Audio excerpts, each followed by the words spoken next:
पूर्णमदः पूर्णमिदं पूर्णात् पूर्णमुदच्यते पूर्णस्य पूर्णमादाय पूर्णमेवावशिष्यते। ॐ शान्ति शान्ति शान्तिः। ॐ शुक्लाम्बरधरं विष्णुं शशिवर्णं चतुर्भुजं प्रसन्नवदनं ध्यायेत् सर्वविघ्नोपशान्तये। ॐ व्यासं वसिष्ठनप्तारं शक्ते पौत्रमकल्मषं पराशरात्मजं वन्दे सुखतातं तपोनिधिं। व्यासाय विष्णुरूपाय व्यासरूपाय विष्णवे नमो वै ब्रह्मनिधये वासिष्ठाय नमो नमः। ॐ गुरुर्ब्रह्मा गुरुर्विष्णुर्गुरुर्देवो महेश्वरः गुरुसाक्षात् परं ब्रह्म तस्मै श्रीगुरवे नमः। सदाशिवसमारम्भां शङ्कराचार्यमध्यमाम् अस्मदाचार्यपर्यन्तां वन्दे गुरुपरम्पराम्। ॐ यो ब्रह्माणं विदधाति पूर्वं यो वै वेदांश्च प्रहिणोति तस्मै तदेवमात्मबुद्धिप्रकाशं मुमुक्षुर्वै शरणमहं प्रपद्ये। ॐ शान्ति शान्ति शान्तिः। ॐ वसुदेवसुतं देवं कंसचाणूरमर्दनं देवकी परमानन्दं कृष्णं वन्दे जगद्गुरुं। यं ब्रह्मा वरुणेन्द्ररुद्रमरुतः स्तुन्वन्ति दिव्यैस्तवैः वेदैः साङ्गपदक्रमोपनिषदैः गायन्ति यं सामगाः ध्यानावस्थिततद्गतेन मनसा पश्यन्ति यं योगिनः यस्यान्तं न विदुःसुरासुरगणाः। देवाय तस्मै नमः देवाय तस्मै नमः। ॐ श्रीकृष्णाय परमात्मने नमः। श्रीकृष्ण कृष्ण कृष्ण। ॐ नारायणः परो व्यक्तात् अण्डमव्यक्तसम्भवम् अण्डस्यान्तस्मिन् लोकाः सप्तद्वीपा च मेदिनी। ॐ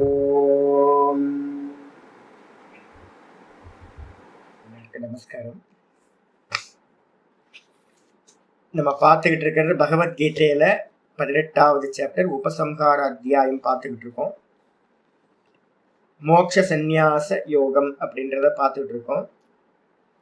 மோட்சத்தை சொல்றதுக்கு முன்னாடி மோட்சத்துக்கான உபாயம் என்ன அப்படின்னா, ஒரே உபாயம் தியாகா சாந்திர் அனந்தரம். இதுதான், தியாகத்தினால தான் மோட்சமானது சாந்தியானது கிடைக்கும். தியாகே நைக்கே அமிர்தத்துவமான சுகு, தியாகத்தினால் மட்டுமே அமிர்தத்தன்மையானது அடையப்படும் அப்படின்னு ஸ்ருதிகள் சொல்கிறது.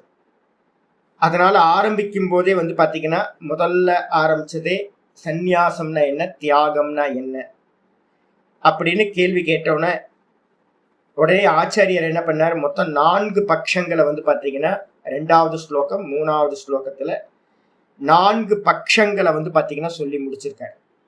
முடிச்சதுக்கு பிறகு இன்னைக்கு பாட்டம் 4வது ஸ்லோகத்துல இருந்து கண்டினியூ பண்றார். தத்திர ஏதேஷு விகல்ப பேதேஷு. தத்திர அப்படின்னா இந்த 4 பட்சங்கள் இருக்குல்ல, 2வது ஸ்லோகம் 3வது ஸ்லோகம். 4 பட்சங்கள் என்ன அப்படின்னு கேட்டீங்கன்னா, ஒருத்தர் சொல்றார் காமிய கர்மங்களை தியாகம் பண்றதுதான் சந்நியாசம் அப்படின்னு. 2வது பர்சன் சொல்றார் என்னன்னு கேட்டீங்கன்னா, இல்ல தியாகம்ன்றது பாத்தீங்க அப்படின்னா சர்வ கர்மங்களோட பலனையும் தியாகம் செய்யறது தான் தியாகம் அப்படின்னு 2வது பட்சம். காமிய கர்மங்களையே பண்ணாம விடுறது சந்நியாசம்னு சொல்றாங்க. இல்ல எல்லா கர்மத்தையும் பண்ணிக்கிட்டு பலனை மட்டும் தியாகம் பண்ணா பாத்தீங்கன்னா அது தியாகம்னு சொல்றாங்க 2வது பட்சம். 3வது என்ன மாதிரி நிஷ்டைக்கு போற யாராவது சாதுக்கள் இருந்தாங்கன்னா அவங்க என்ன சொல்றாங்க அப்படின்னா, ஐயோ இல்லப்பா, கர்ம எந்த கர்மமா இருந்தாலும் அது பந்தப்படுத்தக்கூடியது, எல்லாத்தையும் விட்டுட்டு நிஷ்டைக்கு போ அப்படின்னு 3வது பட்சம். இது நம்ம லாஸ்ட்ல தான் பண்ண போறோம், இப்ப இல்ல. கடைசியில பாத்தீங்கன்னா நிஷ்டைக்கு போகும்போது பாத்தீங்கன்னா 49வது ஸ்லோகத்துல சொல்ல போகுது இந்த பட்சத்தை. அப்போ 3 பட்சங்கள் தான் நமக்கு பாத்தீங்கன்னா ஸ்வீகாரம். 2வது ஸ்லோகத்துல 2 பட்சமும் நமக்கு ஸ்வீகாரம் பண்ணிக்கணும். அப்புறம் 3வது ஸ்லோகத்துல சொன்ன முதல் லைன்ல சொன்ன எல்லா கர்மத்தையும் விடணும் அப்படின்றது கடைசியில. அப்போ 2வது லைன்ல இருக்கு பாத்தீங்களா, யஜ்யதான தபக்கர்ம நத்யாஜ்யம் அப்படின்னு இருக்குல்ல. சில பேர் சொல்றாங்க யஜ்யதானம் தபஸை வந்து பாத்தீங்கன்னா விடவே கூடாது அப்படின்றாங்க. இதுவும் வந்து பாத்தீங்கன்னா நமக்கு ஸ்வீகாரம். அப்ப இந்த 4 பட்சங்கள்ல வந்து பாத்தீங்க அப்படின்னா ஒவ்வொன்னா ஆச்சாரியர் கொண்டுட்டு வர போறார். என்ன பட்சங்கள்? தத்திர ஏதேஷு விகல்ப பேதேஷு. இவைகளில் வந்து பாத்தீங்கன்னா விகல்பம் அப்படின்னா சாய்ஸ்ன்னு அர்த்தம். இந்த 4 சாய்ஸ் இருக்கு ஒருத்தருக்கு. இந்த 4 சாய்ஸ்லயும் வந்து பாத்தீங்க அப்படின்னா ஆச்சாரியார் என்ன பண்றார்? சொல்ல ஆரம்பிக்கிறார். நிர்ணயம் பண்ணணும்ல, 4 பட்சம் சொல்லியாச்சு. அதை நிர்ணயம் பண்றதுக்காக 4வது ஸ்லோகம் 5வது ஸ்லோகம் ஆரம்பிக்கப்படுது. நிச்சயம் ஸ்ருணு மே தத்ர, நிச்சயம் ஸ்ருணு மே தத்ர தியாகே பரத சத்தம, தியாகே பரத சத்தம தியாகோ ஹி புருஷ வியாக்ர, தியாகோ ஹி புருஷ வியாக்ர த்ரிவித சம்பிரகீர்த்திதः, த்ரிவித சம்பிரகீர்த்திதः நிச்சயம் ஸ்ருணு மே தத்ர தியாகே பரத சத்தம, தியாகோ ஹி புருஷ வியாக்ர த்ரிவித சம்பிரகீர்த்திதः. நிச்சயம் ஸ்ருணுமே தத்ர ரெண்டு சம்போதனம் வந்து பாத்தீங்கன்னா ஆச்சாரியர் சொல்றாரு. பரத சத்தமன்னு ஒரு சம்போதனம், புருஷ வியாக்ர அப்படின்னு ஒரு சம்போதனம். 2வது லைன்ல புருஷ வியாக்ரன் இருக்கு. புருஷ வியாக்ரனா புருஷர்களில், மனிதர்களில், வியாக்ரன புலின்னு அர்த்தம். மனிதர்களில் வந்து பாத்தீங்கன்னா புலி போன்றவனே, வீரனேன்னு அர்த்தம். 2வது வந்து பாத்தீங்கன்னா பரத சத்தமன்றதுக்கு அர்த்தம் பரத குலத்தில் மிகவும் சிறந்தவனே. 2த்தையும் சொல்லிட்டு வந்து பாத்தீங்கன்னா ஆச்சாரியர் என்ன சொல்றார்? ஏன் அப்படின்னா வியாகர அப்படின்றது எப்பவுமே ரஜோகுணத்தை குறிக்கிறது. வியாகர அப்படின்ற புலி சப்தம் வந்து புலி எப்பவுமே இருக்கும், வைல்டா தானே இருக்கும். அப்ப வந்து பாத்தீங்கன்னா அதை ஏன் சொல்றது அப்படின்னு கேட்டீங்கன்னா, புருஷ வியாகர அப்படின்னா நீ கொஞ்சம் ரஜோகுணத்துல இருக்கிறவன், யுத்தன் தானே, யுத்த வீரன் தானே. அதனால நீ ரஜோகுண பிரதானமா இருக்க. ஆனா நீ எப்படி ஆகணும் அப்படின்னு கேட்டீங்கன்னா பரத குலத்தில் சத்தமன் அப்படின்னு அர்த்தம், பரத குலத்தில் சிறந்தவன். பரத அப்படின்னா என்ன அர்த்தம்? நம்ம ஏற்கனவே பார்த்திருக்கோம், பாரத இது பரத. அப்போ நல்லா பிரகாசத்தில் ரமிப்பவனாக சத்துவகுணத்தை ஸ்வீகாரம் பண்றவனா ஆகு. ஆனா இவனோட நேச்சர் என்ன? இவனோட நேச்சர் க்ஷத்திரிய குலத்துல பிறந்தவன். அதனால்தான் வந்து பாத்தீங்கன்னா இண்டிகேட் பண்ற, நீ க்ஷத்திரியனா இருந்தாலும் கூட என்ன பண்ணணும் அப்படின்னு கேட்டீங்கன்னா பரத குலத்துல வந்து பாத்தீங்கன்னா உயர்ந்தவனா இருக்கணும், நல்ல சத்துவ குணத்தை ஸ்வீகாரம் பண்ணணும்னு 2 நாமத்துல வந்து பாத்தீங்கன்னா சொல்லிட்டாங்க. சொல்லிட்டு வந்து பாத்தீங்கன்னா தத்ர அப்படின்னா இந்த சந்நியாசம், அதுக்கப்புறம் வந்து பாத்தீங்கன்னா தியாகம், இந்த 2 சப்தங்கள்லையும் தத்ர நிச்சயம், மே நிச்சயம், என்னுடைய நிச்சயத்தை வந்து பாத்தீங்க அப்படின்னா சுருணு கேட்பாயாக. என்னோட நிச்சயம் என்ன? இந்த 4 பட்சங்கள் இருக்கு. இந்த 4 பட்சங்கள்ல வந்து பாத்தீங்கன்னா என்னோட அபிப்பிராயம் என்ன அப்படின்றதை கேட்பாயாக. ஏன் அப்படின்னு கேட்டீங்கன்னா ஏனெனில் தியாக த்விவிதக, தியாக திரிவிதக, த்விவிதகன்னு நான் வந்து பாத்தீங்கன்னா தமிழ்ல எழுதும் போது ஒரு பதார்த்தம் எழுதும் போது 2 விதங்களாகன்னு தமிழ்ல போட்டிருக்கேன் பாருங்க, திரிவிதகன்னு போட்டிருக்கு. 3 விதங்கள். தியாகமானது 3 விதங்களாக வந்து பாத்தீங்கன்னா சம்பிரகீர்த்திதக அப்படின்னா தியாகம் என்றது 3 விதங்களாக சாஸ்திரங்கள்ல வந்து பாத்தீங்கன்னா சொல்லப்பட்டிருக்கின்றது. பெரியவங்களால வந்து பாத்தீங்கன்னா ரிஷிமார்களால் தியாகம் 3 விதமாக சொல்லப்பட்டிருக்கின்றது அப்படின்னு ஆச்சாரியா சொல்லிட்டார். சந்நியாச சப்தம் சொல்லாம தியாகம்னு சொல்லியிருக்காரு. ஏன் அப்படின்னு கேட்டீங்கன்னா இவர் வந்து பாத்தீங்கன்னா கன்க்ளூஷன் கொண்டு வந்தாச்சு. தியாகம்னாலும் தியாகம், சந்நியாசம்னாலும் தியாகம், 2 வேற வேற அர்த்தம் இல்லை. அர்ஜுனன் கேட்டிருந்தாலும் இந்த 2 சப்தங்களை பத்தி எனக்கு பிரிச்சு சொல்லுங்க அப்படின்னு ஃபர்ஸ்ட் மனசுக்குள்ளார நம்ம எல்லாம் கொண்டு வந்தோம்னாலும் தியாகம் சந்நியாசம் இந்த 2த்துக்குமே அர்த்தம் தியாகம் தான். அதனாலதான் கிருஷ்ணர் ஆரம்பிக்கும் போது என்ன பண்றாரு, சந்நியாச சப்தம் அப்படின்னு எடுக்கல, தியாகம்னு எடுக்கிறாரு. ஏன்னா சந்நியாசம்னாலும் தியாகம் தான். இப்பெல்லாம் யாரும் தியாகமே பண்றது இல்லை. நாங்க பார்த்துக்கிட்டே இருக்கோம், இந்த 20-25 வருஷத்துல ஏகப்பட்ட சன்னியாசிகளை கிராஸ் பண்ணி வந்தாச்சு. பிண்டதானம் கொடுத்தாச்சு அப்படின்னா என்னன்னு கேட்டீங்கன்னா மந்திரம் இருக்கு, விவிதிஷா சந்நியாசத்துக்கான மந்திரங்கள்லாம் இருக்கு. புத்திரேஷனாவித்தாய வித்தேஷனாவித்தாய லோகேஷனாவித்தாய அதபிக்ஷாச்சரியம் சரந்தி அப்படின்னு மந்திரம். பிருகதாரண்யத்துல வந்து பாத்தீங்கன்னா சந்நியாசத்துக்கான மந்திரம் அதான். எல்லாத்தையும் வந்து பாத்தீங்கன்னா விட்டுட்டுன்னு அர்த்தம். எல்லாத்தையும் விட்டுட்டுன்னு அர்த்தம், எல்லாத்தையும் விட்டுட்டு. இப்ப வந்து என்னோட ஒரு சன்னியாசிகளுக்கு வந்து பாத்தீங்கன்னா ஒரு 6-7 பேருக்கு சன்னியாசம் கொடுத்ததுல ஒரு 3-4 பேருக்கு வந்து பாத்தீங்கன்னா ஒண்ணுமே இல்லை. ஏற்கனவே அவங்க தரித்திரம் தான், எல்லாத்தையும் விட்டுட்டு வந்துட்டாங்க. அதுக்கப்புறம் தான் கொஞ்ச நாள் கழிச்சு நான் சன்னியாசம் கொடுக்குறேன். அதுல வந்து பாத்தீங்கன்னா சன்னியாசம் கொடுக்கும்போது தான பிரக்கிரியான்னு நிறைய இருக்கு. தானங்கள்லாம் பண்ணணும் சன்னியாசத்துக்கு முன்னாடி, தான்ட்ட இருக்கிறது எல்லாத்தையும் பண்ணணும் அப்படின்னு. அதுல வந்து கட்டோபனிஷத்துல வந்து பாத்தீங்கன்னா விஸ்வஜித் யாகம் அப்படின்னு கட்டோபனிஷத்துல வந்து பாத்தீங்கன்னா, யாராவது கட்டோபனிஷத் படிச்சிருந்தீங்கன்னா முதல்ல வரும் அது. அதுல வந்து பாத்தீங்கன்னா விஸ்வஜித் யாகம் அப்படின்ற ஒரு யாகத்தை நச்சிகேதஸோட அப்பா வந்து பாத்தீங்கன்னா பண்ணுவார். விஸ்வஜித் அப்படின்னா என்ன அர்த்தம்? இந்த உலகத்தையே வந்து பாத்தீங்கன்னா ஜெயிக்கிறதுக்கான யாகம். அந்த யாகத்துல வந்து பாத்தீங்கன்னா என்ன கொடுப்பாங்க அப்படின்னா சர்வஸ்வதானம் அப்படின்னு பேரு. தான்ட்ட இருக்கிற மொத்தத்தையும் கொடுக்கறது அப்படின்னு அர்த்தம். அப்ப வந்து பாத்தீங்கன்னா பையன் கேட்கறான், எல்லாத்தையும் கொடுக்கணும்னு இருக்க, என்ன யார்கிட்ட கொடுக்க போறீங்க அப்படின்னு பையன் கேட்கறான். பையன் வந்து கேட்கறான், நச்சிகேதஸ் கேட்கறான், எல்லாத்தையும் கொடுக்கணும், உங்க சொத்து இருக்கிறது எல்லாத்தையும். நான் உங்க பையன் தானே, உங்க சொத்து தானே, என்ன யாருக்கு கொடுக்க போறீங்க அப்படின்னா தொந்தரவு பண்ணோன்னே, உன யமனுக்கு கொடுக்க போறேன் போ அப்படின்னு இவர் கோபத்துல சொல்லிடுறாரு. இதான் வந்து பாத்தீங்கன்னா அந்த ஸ்டோரி. அப்ப வந்து பாத்தீங்கன்னா ஒரு இந்த லோக்கத்தையே ஜெயிக்கணும் அப்படின்னு அதுக்காகத்தான் வந்து பாத்தீங்கன்னா சன்னியாசம் எடுக்கப்படுது. நான் வீட்டுக்குள்ளார இருந்துகிட்டு என்னோட ஃபேமிலியா இருந்துகிட்டு இருக்க வரைக்கும் வந்து பாத்தீங்கன்னா என்னோட இது வந்து பாத்தீங்கன்னா லிமிட்டுக்குள்ளாரையே இருக்கும். அன்லிமிட் ஆகவே ஆகாது. அன்லிமிட் ஆகணும்னா என்ன அர்த்தம்? என்னுடையதுன்னு எதெல்லாம் இருக்கோ அந்த என்னுடையதை எல்லாத்தையும் வந்து பாத்தீங்கன்னா என்ன பண்ணணும்? தியாகம் பண்ணணும். அதுக்கு முன்னாடி என்ன பண்றது அப்படின்னு கேட்டீங்கன்னா இந்த சர்வஸ்வதானம் அப்படின்னு ஒரு எல்லாத்தையும் தானம் பண்ற பிரக்கிரியா இருக்கு. இப்ப நான் ஒரு கொஞ்சம் பேர் வந்து பாத்தீங்கன்னா ஒரு 4 பேருக்கு வேற மாதிரி இருந்துச்சு. ஒரு 4 பேத்துக்கு வந்து பாத்தீங்கன்னா என்கிட்ட சிஷியர்களா இருந்தாங்க. அவங்கள்ட்ட எல்லாமே வீட்டை விட்டுட்டு வரும்போதே எல்லாத்தையும் விட்டுட்டு தான் வந்தாங்க. வந்ததுக்கு அப்புறம் தானம் பண்ணுமே என்ன பண்றது அப்படின்ட்டு சன்னியாசியா இருக்கிற எனக்கு ஏதாவது தட்சணை கொடுத்துருப்பாங்கல்ல, அந்த தட்சணை எல்லாம் வந்து பாத்தீங்கன்னா அவங்கள்ட்ட கொடுத்து இதெல்லாம் தானம் பண்ணுங்கன்னு சொன்னேன். எனக்கு இப்போ கூட சிரிப்பா இருக்கு. என் பணத்தை எனக்கு கொடுத்த தட்சணைய அவங்க கையில கொடுத்து அதை எல்லாத்தையும் தானம் பண்ணுங்க அப்படின்னு எல்லாத்துக்கும் நான் வந்து பாத்தீங்கன்னா, அப்ப என்ன அர்த்தம் அப்படின்னு கேட்டீங்கன்னா மிச்சம் இருக்கக்கூடாதுன்னு அர்த்தம். 100% ஒருத்தன் சன்னியாசம் பண்ணும் போது வந்து பாத்தீங்கன்னா தியாகம் மீன்ஸ் தியாகம், இவ்வளவுதான். லிட்டரலா அப்படியே மீனிங் எடுங்க. தியாகம்னா தியாகம், வேற நச்ச நனு எதுவுமே எடுக்காதீங்க. தியாகம்னா தியாகம், தனக்கான சொந்த பந்தம் எல்லாத்தையும் வந்து பாத்தீங்கன்னா விடுறதுதான் தியாகம். அவையார் சொல்லும் போது சொல்றாங்க, நான் ஒரு பாட்டு வந்து பாத்தீங்கன்னா போடுறேன் நானு வாட்ஸ்அப்ல.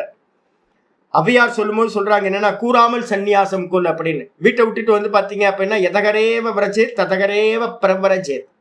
எப்ப வைராக்கியம் வருதோ அப்ப வந்து பாத்தீங்கன்னா எல்லாத்தையும் விட்டுட்டு கிளம்பிடு. சொல்லாம போ வீட்டை விட்டு, நான் போறேன் வரேன் அப்படிலாம். இதெல்லாம் கேட்டுதான் நாங்களாம் சன்னியாசம் பண்ணோம். நானும் புக்கு படிச்சது வந்து பாத்தீங்கன்னா, ஓ சொல்லாம போகணும் போல இருக்கு அப்படின்னு வீட்டுக்கு சொல்லாமே தான் கிளம்பி வந்தோம் நாங்கெல்லாம். திரும்ப போவே இல்லை. ஆமா, கூறாமல் சன்னியாசம் கொள், கூறாமல் சன்னியாசம் கொள் அப்படின்னு இருக்கு. ஆமா, இல்ல அப்படி இல்ல, அன்பு இல்லாமலாம் இல்ல. சன்னியாசம் எப்ப வைராக்கியம் வருதோ அப்ப அப்படியே விட்டுட்டு அப்படியே கிளம்பிடு, யார்கிட்டயும் சொல்லிக்காத. இதெல்லாம் கேட்டுதான் நாங்கெல்லாம் சன்னியாசம் பண்ணோம். திரும்ப வந்து பாத்தீங்கன்னா எங்க ஆச்சாரியர்கிட்ட வந்து நான் வந்து பாத்தீங்கன்னா என்னாச்சு, தயானந்த ஆசிரமத்துல எனக்கு சந்திரமௌலின்னு ஒரு தயானந்த சாமியோட ரொம்ப க்ளோஸ் ஒரு ஸ்டூடெண்ட், சமகாலத்துல இருந்தவங்க. சின்மயானந்த சுவாமிகிட்ட இருந்தாரு, அப்புறம் தயானந்த சுவாமிகிட்ட இருந்தாரு. எனக்கு ரொம்ப ரொம்ப க்ளோஸ் அவர் சந்திரமௌலி அப்படின்னு நிறைய பேருக்கு தெரியலாம். அவர் வந்து பாத்தீங்கன்னா என்கிட்ட என்ன சொன்னாரு அப்படின்னு கேட்டீங்கன்னா, நான் வந்து வீட்டை விட்டு வந்துட்டேன் அப்படின்னோடனே அவர் என்கிட்ட சொன்னார், இல்லப்பா அது மாதிரிலாம் பண்ணக்கூடாது, நீ வந்து என்ன பண்ணணும், அம்மா அப்பாட்ட போய் ஆசீர்வாதம் வாங்கிட்டு வரணும் அப்படின்னு. நான் சொன்னேன், நான் வந்துட்டேனே, கிளம்பி வந்துட்டேனே, கூறாமல் சன்னியாசம் கொள் தானே வந்து சாஸ்திரத்துல சொல்லியிருக்கு, கூறாமல் சன்னியாசம் சொல்லுன்னு தான் வந்து பாத்தீங்கன்னா சொல்லியிருக்கு, அதனால நான் வந்துட்டேனே. இல்ல இந்த லைஃப் வந்து பாத்தீங்கன்னா உனக்கு பிரசன்னமாகணும்னா அம்மா அப்பாட்ட போய் என்ன பண்ணணும், ஆசீர்வாதம் வாங்கிட்டு வரணும், அனுமதி வாங்கிட்டு வரணும் அப்படின்னு. எனக்கு சின்ன பையன், அப்ப நான்லாம் சின்ன பையனா இருக்கும் போது என்னாச்சு அப்படின்னு கேட்டீங்கன்னா எனக்கு கன்ஃபியூஸ் ஆச்சு. ஐயோ இந்த லைஃப்ல நம்ம மேல மேல போகணுமே, அப்ப நம்ம தப்பு பண்ணிட்டோமோ, ஏன்னா படிச்சவங்கலாம் வந்து பாத்தீங்கன்னா இப்படிதானே சொல்றாங்க அப்படின்னு கேட்கும் போது என்னோட ஆச்சாரியார் சுவாமி வந்து பாத்தீங்கன்னா அப்ப ஊர்ல இல்லை. நான் பிரஸ்தானத்திரியம் படிக்கவும் ஆரம்பிக்கல. அப்ப வந்து பாத்தீங்கன்னா ஆரம்ப காலகட்டம், கொஞ்சம் அபியாசம் மட்டும் பண்ணிட்டு இருந்த சமயம் எனக்கு ரொம்ப கன்ஃபியூஸ் ஆகி போச்சு. என் கூட இருந்தவங்க என்ன பண்ணாங்கன்னு கேட்டீங்கன்னா, ஒரு ஆட்சி அம்மா இருக்காங்க, விசாலாட்சி அம்மா அப்படின்னு ஒரு அம்மா, எனக்கு அம்மா மாதிரி அவங்க. அவங்க என்ன பண்ணிட்டாங்க, உடனே டிக்கெட் புக் பண்ணி வந்து பார்த்தீங்கன்னா என் ஊருக்கு வந்து டிக்கெட் புக் பண்ணிட்டாங்க. நானும் வரேன், உங்க வீட்டுக்கு போய் அம்மா அப்பாவை பார்த்து ஆசீர்வாதம் வாங்கிட்டு நம்ம திரும்ப வந்துருவோம் அப்படின்னு. அவங்களுக்கு அவ்வளோ சந்தோஷம் என்னை வீட்டோட சேர்த்து வைக்கிறதுல. எனக்கு கன்ஃபியூஸ், நம்ம பண்றது சரியா தப்பா அப்படின்னு ரொம்ப கன்ஃபியூஸ்ல இருக்கேன் நான். இன்னும் 1 வாரம் 10 நாள் தான் டிக்கெட்டுக்கு போக வேண்டிய டைம் வந்திருக்கு. நான் ரொம்ப தூங்க முடியல என்னால. என்னடா பண்றது, வந்துட்டோம். இப்போ வந்து பார்த்தீங்கன்னா இவர் சொல்றாரு, சந்திரமௌலி சொல்றாரு, இது மாதிரி வீட்டுக்கு போய் அம்மாட்ட ஆசீர்வாதம் வாங்கணும்னு. திரும்ப போனா ஏதாவது திரும்ப எல்லா தொடர்பும் வந்துருமே அப்படின்னு வந்து பார்த்தீங்கன்னா யோசிச்சுக்கிட்டே இருக்கேன் நான். யோசிச்சுக்கிட்டே இருக்கும் போது வந்து பார்த்தீங்க அப்படின்னா, எனக்கு முன்னாடி வந்து பார்த்தீங்கன்னா நிறைய சன்னியாசிகள் தயானந்த ஆசிரமத்தில், எனக்கு முன்னாடி சன்னியாசிகள் வீட்டோட யாரெல்லாம் தொடர்புல இருக்காங்களோ அவங்களுக்கோட இன்சிடென்ட் எல்லாம் நடந்துகிட்டு இருக்கிறதெல்லாம் பகவான் வந்து பார்த்தீங்கன்னா எனக்கு கண்ணுக்கு முன்னாடி பிரத்யக்ஷமா காட்டினார். ஒரு 4-5 சன்னியாசிகளோட ப்ராப்ளம்ஸ் எல்லாம் அந்த ஒரு 10 நாளுக்குள்ளார என் கண்ணுக்கு முன்னாடி வந்து போயிட்டே இருந்துச்சு. பார்த்தோன்னு தெரிஞ்சு, ஐயோ வீட்டோட தொடர்பு கொண்டா என்னெல்லாம் நடக்கும் அப்படின்னு. நான் என்ன பண்ணேன், என்னோட ஆச்சாரிய சுவாமி ஊர்ல இருந்து வந்தார், யாத்திரை பண்ணிட்டு வந்தார். வந்தோன்னே சுவாமி பக்கத்துல போய் வந்து, சுவாமி ரொம்ப மனசு சஞ்சலமா இருக்கு, இது மாதிரி டிக்கெட் புக் பண்ணியிருக்கேன், அப்பாவை போய் ஆசீர்வாதம் வாங்கிட்டு வரணும்னு இருக்கு அப்படின்னு வந்து சொன்ன மாத்திரத்துல சுவாமி வந்து பாத்தீங்கன்னா ஒரே ஒரு வார்த்தை சொன்னார், குத்தா ஹே தூ அப்படின்னாரு. என்ன நாயா நீ அப்படின்னு கேட்டார். சரியா தானமா சொல்றேன் தனமாமி, குத்தா ஹே தூ நீ என்ன நாயா நீ அப்படின்னு வந்து பாத்தீங்க அப்படின்னா ஒரே ஒரு வார்த்தை சொன்ன. எனக்கு புரியல, நாயா, நான் என்ன நாயா அப்படின்னு கேட்கிறாரு என்ன அப்படின்னும் போது சுவாமி சொன்னாரு என்னன்னு கேட்டீங்கன்னா, வாந்தாசி விருத்தம் அப்படின்னு யோகசூத்திர பாஷ்யத்துல வந்து பாத்தீங்கன்னா வியாசர் வந்து பாத்தீங்கன்னா ஒண்ணு சொல்றார். எது வந்து பாத்தீங்கன்னா கக்குனதை சாப்பிடும் அப்படின்னா நாய் மட்டும்தான் வந்து பாத்தீங்கன்னா வாமிட் பண்ணதை வந்து பாத்தீங்கன்னா சாப்பிடும். வாந்தானா வாந்தி, அசினா சாப்பிடுறது. வாந்தாசி விருத்தம் அப்படின்னா நாய் மாதிரி வாழ்க்கை உடையவர்கள் அப்படின்னு வந்து பாத்தீங்கன்னா யாரெல்லாம் விட்டுட்டு வீட்டுக்கு போய் திரும்பவும் சந்நியாசம் எடுத்துக்கிட்டு திரும்ப வீட்டுக்கு போறாங்களோ அவங்களை எல்லாத்தையும் சாஸ்திரம் என்ன சொல்லுது அப்படின்னு கேட்டீங்கன்னா, எதையெல்லாம் விட்டமோ திரும்ப அதையெல்லாம் பிடிக்கிறது வந்து பாத்தீங்கன்னா வாமிட் பண்ணதை சாப்பிட்றதுக்கு சமம் அப்படின்னு சொல்லுது. இதுல வந்து பாத்தீங்கன்னா யோக வாசிஷ்டத்திலையும் இதே வச்சனத்தை வந்து வசிஷ்டரும் சொல்றாரு. அப்ப வசிஷ்டரா இருக்கட்டும், வியாசரா இருக்கட்டும், இவங்களெல்லாம் ஒரு நியமம் வச்சிருக்காங்க, விட்டா விட்டதுதான், அதான் சந்நியாசம். தியாகம் பண்ணிட்டு வந்து பாத்தீங்கன்னா, அதனாலதான் நிறைய என்னோட சுவாமி ஒருத்தர் இங்க இருக்க அவர் சொல்லுவார், சாமி இங்க நிறைய பேர் வந்து பாத்தீங்கன்னா ஃப்ரண்ட் டோர் வழியா விட்டு வெளில வந்துட்டு பேக் டோர் வழியா அதே வீட்டுக்குள்ளார நுழைஞ்சிட்டாங்க சுவாமி அப்படின்னு. இப்ப அதான் நடந்துகிட்டு இருக்கு எல்லா இடத்துலயும். தியாகம்னா நம்ம காம்ப்ரமைஸ் பண்ணவே கூடாது. தியாகம் மீன்ஸ் தியாகம், அதுல வேற எந்த அர்த்தமும் இல்லை. சந்நியாசம் அப்படின்றதுக்கு அர்த்தமே தியாகம், திரும்ப பிடிக்க கூடாது. சம்யக்கு நியாசம், நன்றாக வந்து பாத்தீங்கன்னா எரிதல் அப்படின்னு அர்த்தம், தூர போடுறது, அவ்வளவுதான். மனசு வந்து பாத்தீங்கன்னா என்னோட ஆச்சாரிய சுவாமி சொன்னதுக்கு பிறகு உடனே டிக்கெட்டை கேன்சல் பண்ண, வீட்டுக்கு போக கூடாது அப்படின்னு. உடனே என்னோட ஜீவனத்துல வந்து பாத்தீங்கன்னா நான் வீட்டை விட்டு வந்தது வந்து பாத்தீங்கன்னா எவ்வளவு நல்ல முடிவோ, கூறாமல் சந்நியாசம் கொள்ளு அப்படின்னு, அதே மாதிரி முடிவு வந்து பாத்தீங்கன்னா திரும்ப வீட்டோட டச் பண்ணாம இருந்தது இது வரைக்கும் எனக்கு வந்து பாத்தீங்கன்னா ரொம்ப சாந்தி என்னோட சன்னியாசி ஜீவனத்துல ரொம்ப உதாரணத்தை கொடுத்துருக்கு. இல்ல அப்படின்னா மனசு ரொம்ப டிஸ்ட்ராக்ஷனா இருக்கும். வீட்டோட தொடர்பு கொண்டவங்க யாராலையும் வந்து பாத்தீங்கன்னா, ஏன்னா ரத்த பந்தம்னு ஒண்ணு இருக்குல்ல, இந்த ரத்த பந்தம் வந்து பாத்தீங்க அப்படின்னா ரொம்ப சஞ்சலத்தை கொடுக்கும். இதுக்கப்புறம் ஒரு 5-6 வருஷம் கழிச்சு சன்னியாச முறையா எடுத்ததுக்கு பிறகு அந்த வீட்டோட இருக்கிற மொத்த பந்தமும் போச்சு. எந்த இது நான் ஏதாவது எக்ஸாம்பிளுக்காக சொல்றேன்னு ஒழிய மற்றபடி உள்ளுக்குள்ளார ஒரு ஒட்டு பந்தமும் என்னோட 7 சந்ததியோட எந்த தொடர்பும் இல்லை. சன்னியாச கிரியா அந்த மாதிரி. அப்ப சந்நியாசம் அப்படின்னாலும் தியாகம் அப்படின்னாலும் மீனிங் வந்து தியாகம் தான். இத மனசுல வச்சுக்கிட்டு தான் கிருஷ்ண பரமாத்மா என்ன பண்றார், ரெண்டுத்தையும் ஒன்னாக்கி தியாகே தத்திர தியாகே அப்படின்னு ஆச்சாரியர் ஆரம்பிக்கிறார். தியாகம் என்ற விஷயத்தில் 3 விகல்பங்கள், 3 விதமான விஷயங்கள் வந்து பாத்தீங்கன்னா இருக்கு. 3 விதமா தியாகம் செய்யப்படுகிறது. அதுதான் இப்ப பார்க்க போறோம். பாஷிகார் என்ன சொல்றாருன்னு பார்ப்போம்.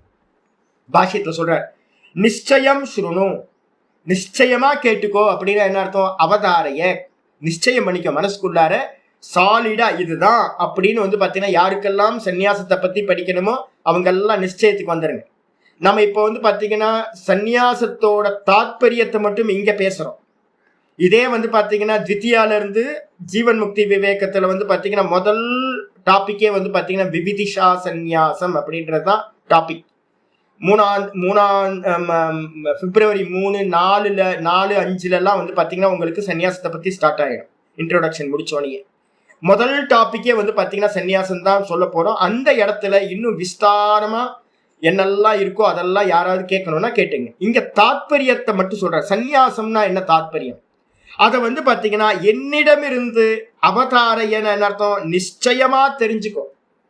மே மம வச்சனாத் என்னுடைய வச்சனத்திலிருந்து தெரிஞ்சுக்கோ. தத்திர இந்த இப்ப 4 பட்சம் சொன்னால இந்த 4 பட்சத்துல தத்திர தியாகே தியாக சந்நியாச விகல்பே. நிறைய பேர் தியாகத்தை பத்தி நிறைய சொல்லுவாங்க, சந்நியாசத்தை பத்தி நிறைய இந்த லோகத்துல இருக்கு. ஒவ்வொருத்தருக்கும் ஒவ்வொரு அபிப்பிராயம். கிருஷ்ணர் வந்து 4 அபிப்பிராயத்தை சொல்லியிருக்கார். ஆனா இந்த 4 அபிப்பிராயம் இல்லாம ஊர்ல வந்து பாத்தீங்கன்னா ஏகப்பட்ட விகல்பங்கள் இருக்கு. அதனால வந்து பாத்தீங்க அப்படின்னா ஒரு சுவாமி எனக்கு ரொம்ப பிரசித்தமான சுவாமி வந்து ஒரு சண்டிகோம ஸ்பெஷலிஸ்ட். அவர் என்ன பண்ணுவார் அப்படின்னா, சுவாமி நான் அவரை பார்க்கும்போது நான் சொன்னேன், சுவாமி ஆகுதி எல்லாம் கொடுக்க கூடாது சாமி. இப்ப கொடுக்கறது இல்லை, அவரு முன்னாடி கொடுத்துட்டு இருந்தேன். நான் சொன்னேன், சுவாமி ஆகுதி எல்லாம் கொடுக்க கூடாது சாமி, ஃபயர் ரிச்சுவல்லாம் வந்து பாத்தீங்கன்னா சமாப்தம் பண்ணியாச்சு, நீங்க சன்னியாசியா இருக்கிறதுனால இதை கொடுக்க கூடாது.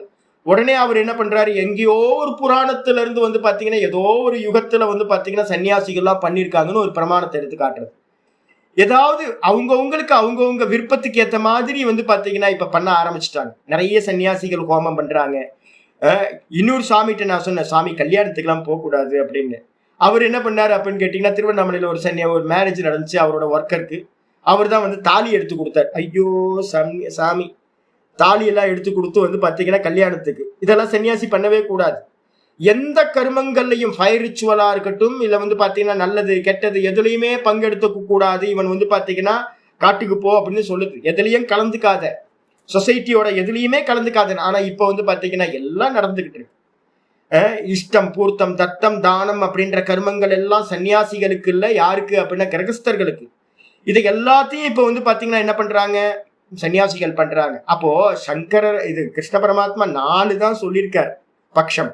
ஆனா இந்த உலகத்துல வந்து பாத்தீங்கன்னா சன்னியாசம் தியாகத்தை பத்தி ஆளாளுக்கு ஒவ்வொரு, திருவண்ணாமலைக்கு வந்தீங்கன்னா 1000 விகல்பம் இருக்கு, இங்க 1000 சாய்ஸ் இங்க இருக்கு. ஒவ்வொருத்தரும் அவங்க இஷ்டப்படி சொல்லுவாங்க.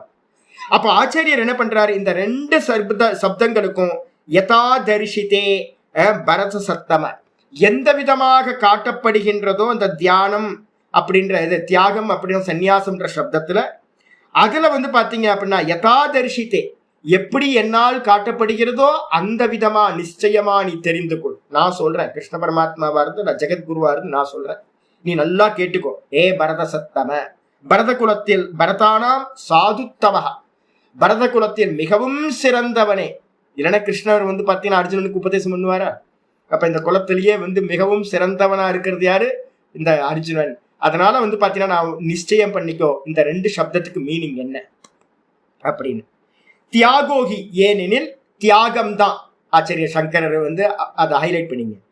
தியாக சந்நியாச சப்தவாச்சியோகி யக அர்த்தஹ. தியாகம் சந்நியாசம் இந்த 2 சப்தத்துக்கும் எந்த அர்த்தமும் அது என்னது அப்படின்னா ச ஏக்கையேவ இது அபிப்பிரேத்திய. இந்த 2த்துக்கும் அர்த்தம் எது அப்படின்னு கேட்டீங்கன்னா இந்த 2த்துக்கும் அர்த்தம் தியாகம் தான் அப்படின்னு மனசுல வச்சுக்கிட்டு தான் கிருஷ்ண பரமாத்மா என்ன பண்றாரு அப்படின்னா ஆக தியாகோகி இது. அப்ப தியாகம்னு பகவான் ஆரம்பிக்கிறதுக்கு அர்த்தம் என்ன அப்படின்னா சந்நியாசம்னாலும் தியாகம்னாலும் இந்த 2 சப்தங்களுக்கும் அர்த்தம் வந்து பாத்தீங்கன்னா ஒரே அர்த்தம் அப்படின்னு மனசுல வச்சுக்கிட்டு தான் கிருஷ்ணர் வந்து பாத்தீங்கன்னா இந்த ஸ்லோகத்துல தியாகோஹி அப்படின்னு ஆரம்பிக்கின்றார் அப்படின்னு சங்கரர் வந்து சொல்லிட்டார். அதுக்கப்புறம் புருஷ வியாகரணன் அர்த்தம் அப்படின்னா புருஷர்களில் வியாகரன் மாதிரி புலி மாதிரி போன்றவனே அப்படின்னு அர்த்தம்.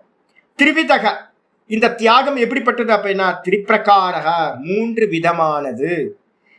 எப்படி 3 விதம், தாமசாதி பிரகாரைஹி, சாத்விகம் ராஜசம் தாமசம் அப்படின்னு 3 குணங்களால் மனிதர்கள் 3 குணங்கள் தானே.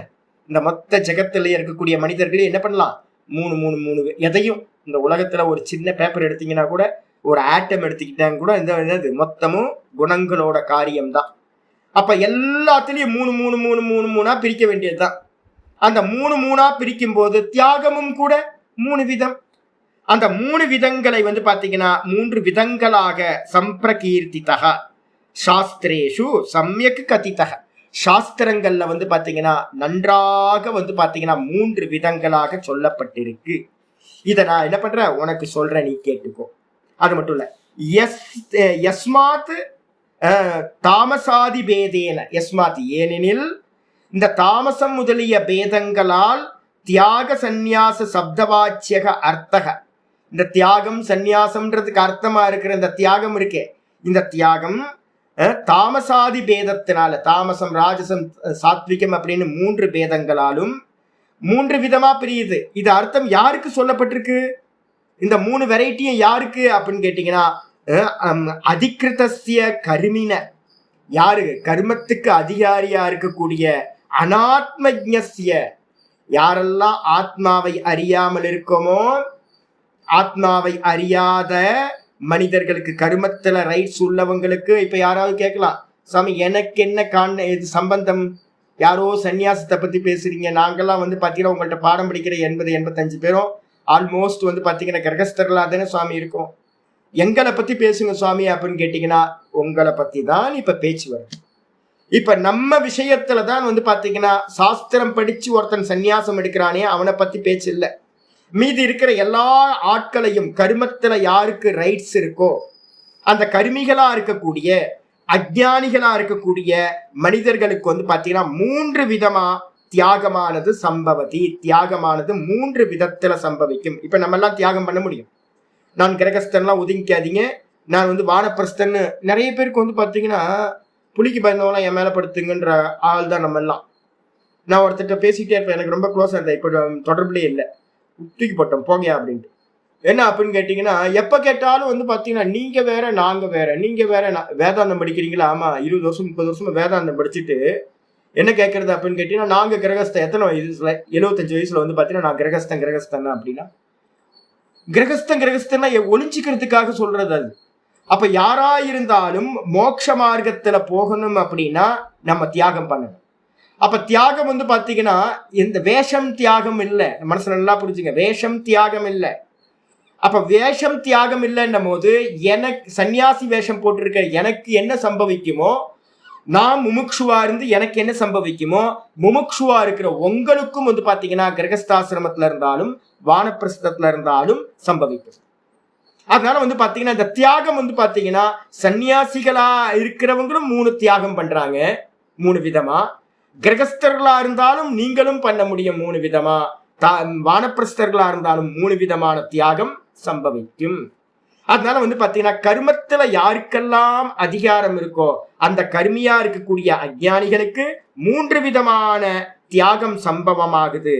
ஆனா வந்து பாத்தீங்கன்னா யாருக்கு இந்த விகல்பங்கள் எல்லாம் ந பரமார்த்த தரிசின இதி, பரமார்த்த தரிசினா யாரு? ஆத்மாவை தரிசனம் பண்ணினவன் எவனோ அவனுக்கு வந்து பாத்தீங்க அப்படின்னா இந்த அர்த்தம் பொருந்தாது. ரமணர் மாதிரி இருக்கிறவர் நேரா வந்து பாதாள லிங்கத்துல உட்கார்ந்தார், அவர்கிட்ட ரூல்ஸ் ஏதாவது பார்க்க முடியுமா அப்படின்னு கேட்டீங்கன்னா அவர்கிட்ட எதையுமே பார்க்க முடியாது. சதாசிவ பிரம்மேந்திரட்ட ஏதாவது பார்க்க முடியுமா? ஒன்னும் பார்க்க முடியாது. யாரெல்லாம் நிஷ்டைக்காக வந்து உட்கார்ந்தாங்களோ வேற எந்த காரியமும் இல்லாம அவர்களிடத்துல இப்ப பேசுற விஷயம்லாம் இல்ல. இப்ப பேசுறது எல்லாம் நம்மள மாதிரி ஆம் ஆத்மிக்கு தான் வந்து பாத்தீங்கன்னா நம்ம பேசிக்கிட்டு இருக்கோம். அதனால வந்து பாத்தீங்கன்னா இது அயம் அர்த்தோ துர்ஞானக, இந்த விஷயம் வந்து பாத்தீங்கன்னா யாரும் பேசுறதுக்கு ஆள் இல்லை. ஆக்சுவலா நான் இதுல வந்து பாத்தீங்கன்னா ஜீவன் முக்தி விவேகமே வந்து பாத்தீங்கன்னா யாரும் எடுக்கிறதே இல்லை. ஏன்னா சன்னியாசம் நல்லா தெரிஞ்சிருக்கணும். இங்க வந்து பாத்தீங்கன்னா எனக்கு தெரிஞ்சு வந்து பாத்தீங்கன்னா 25 வருஷத்துல வந்து பாத்தீங்கன்னா சன்னியாசம், நிறைய சன்னியாசிகள் சன்னியாசம் எடுத்திருக்காங்க. சன்னியாசம் எடுத்த சன்னியாசிகளுக்கே சன்னியாசம் தெரியாது, சன்னியாசம் எடுத்த சன்னியாசிகளுக்கே தெரியாது. என்னோட சிஷ்யர்களுக்கு என்ன நான் பண்றதை பார்த்து காப்பி பண்ணுங்கப்பா அப்படின்னா அவங்க பண்ண மாட்டாங்க, அவங்களுக்கு புரியாது. அப்ப என்ன அர்த்தம்? மனிதர்களோட மனசுன்றது வந்து பாத்தீங்கன்னா ஒவ்வொருத்தருக்கும் ஒவ்வொரு விதமா இருக்கு. அப்ப வந்து பாத்தீங்கன்னா எல்லா மனிதர்கள்ட்டையும் வந்து பாத்தீங்கன்னா இந்த 3 விதமானது சம்பவிக்கும். புரிதல்ல வந்து பாத்தீங்கன்னா கேப், நிறைய கேப் இருக்கும். அதனால இந்த விஷயம் எப்படிப்பட்டது அப்படின்னா அயம் அர்த்தோ துர்ஞானக, இந்த அர்த்தமானது வந்து பாத்தீங்கன்னா புரிந்து கொள்வதற்கு ரொம்ப கடினமானது. அப்படி கடினமா இருக்கக்கூடிய அந்த தியாகத்தை பத்தி நான் என்ன பண்ண போறேன்? தஸ்மாத் ஆகையினால் அத்திர தத்துவம், அங்க வாஸ்தவ அர்த்தம் என்ன, தத்துவம்னா என்ன அர்த்தம், வாஸ்தவத்துல தியாகம்னா என்ன அப்படின்னு ந அன்யோ வக்தும் சமர்த்தக. இந்த லோகத்துல பாத்தீங்கன்னா கிருஷ்ணர் மாதிரி ஒருத்தர் சொல்ல முடியுமா? பரமத்தியாகி யாரு அப்படின்னா அவர்தான் பரமத்தியாகி, எதோடைய சம்பந்தம் இல்லாம இருக்கிறவர் அவர். அப்படிப்பட்டவர் பாத்தீங்கன்னா 16,000 இவங்களோட கோபிகைகளோட பாத்தீங்கன்னா வாழ்ந்துகிட்டு இருக்கும் போது கூட நித்திய பிரம்மச்சாரியா இருந்தாராம். என்னங்க இது அநியாயமா இருக்கு? 16,000 கோபிகைகளோட பாத்தீங்கன்னா இருந்துகிட்டு நித்திய பிரம்மச்சாரினா அவரோட எந்த சம்பந்தமும் அவரோட தேகாதிகள் அவருக்கு இல்லை. லீலா அவருக்கு இதெல்லாம் சொப்பன மாதிரி. இதோட அவருக்கு அவர் சொரூபத்திலே நிக்கிறவர். அப்ப தியாகத்தை பத்தி யாராவது சொல்ல முடியும் அப்படின்னா பகவானுக்கு அந்நியமா பாத்தீங்கன்னா சொல்றதுக்கு யாருக்கும் சாமர்த்தியம் இல்லை. மற்றவங்க யாரு சொன்னாலும் கூட பாத்தீங்கன்னா என்ன ஆயிடும், ஒன் சைடட் ஆயிடும். எங்கேயாவது பாத்தீங்கன்னா அவங்கவுங்க பலகீனத்துல இருந்து பேசுறதாயிடும். அதனால்தான் நான் எப்ப பேசினாலும் நான் என்ன பண்ணுவேன், கிருஷ்ணர் சொல்றார் கீதையில, உபனிஷத்துல ரிஷிகள் சொல்றாங்க, மந்திரம் வேதம் சொல்லுது அப்படின்னு தான் நான் சொல்லுவேன் ஒழிய தனிப்பட்ட மனிதர்கள் சொல்றத ஸ்வீகாரம் பண்ணவேனா. ஏன்னா தனிப்பட்ட மனிதர்கள்ட்ட ராகத்வேஷங்கள் எல்லாமே இருக்கும், ஒன் சைடடா பேசுவாங்க. அதனால பாத்தீங்க அப்படின்னா பகவானுக்கு அந்நியமா இந்த தியாகத்தை பத்தி சொல்றதுக்கு சாமர்த்தியம் உடையவர்கள் வேறு ஒருவரும் இல்லை. ஆகையினால் தஸ்மாத் நிச்சயம், ஆகையினால் நிச்சயமா பரமார்த்த சாஸ்திர விஷயம். பரமார்த்த சாஸ்திர விஷயம்னா யதார்த்தம் என்ன, சாஸ்திரத்துல யதார்த்தத்தை என்ன சொல்லுது அப்படின்ற விஷயத்த என்னது, அத்தியவசாயம் ஐஸ்வரம் சுருணு, ஈஸ்வரனோட அந்த நிச்சயத்தை கேட்டுக்கொள்வாயாக அப்படின்னு ஆச்சாரியா சொல்றார். அப்ப பாத்தீங்கன்னா ஈஸ்வரனோட அந்த சாஸ்திரத்தோட நிச்சயம் என்ன, தியாகம்னா என்ன. ஏன்னா தியாகத்தினால்தான் மோட்சம் அடைய முடியும்.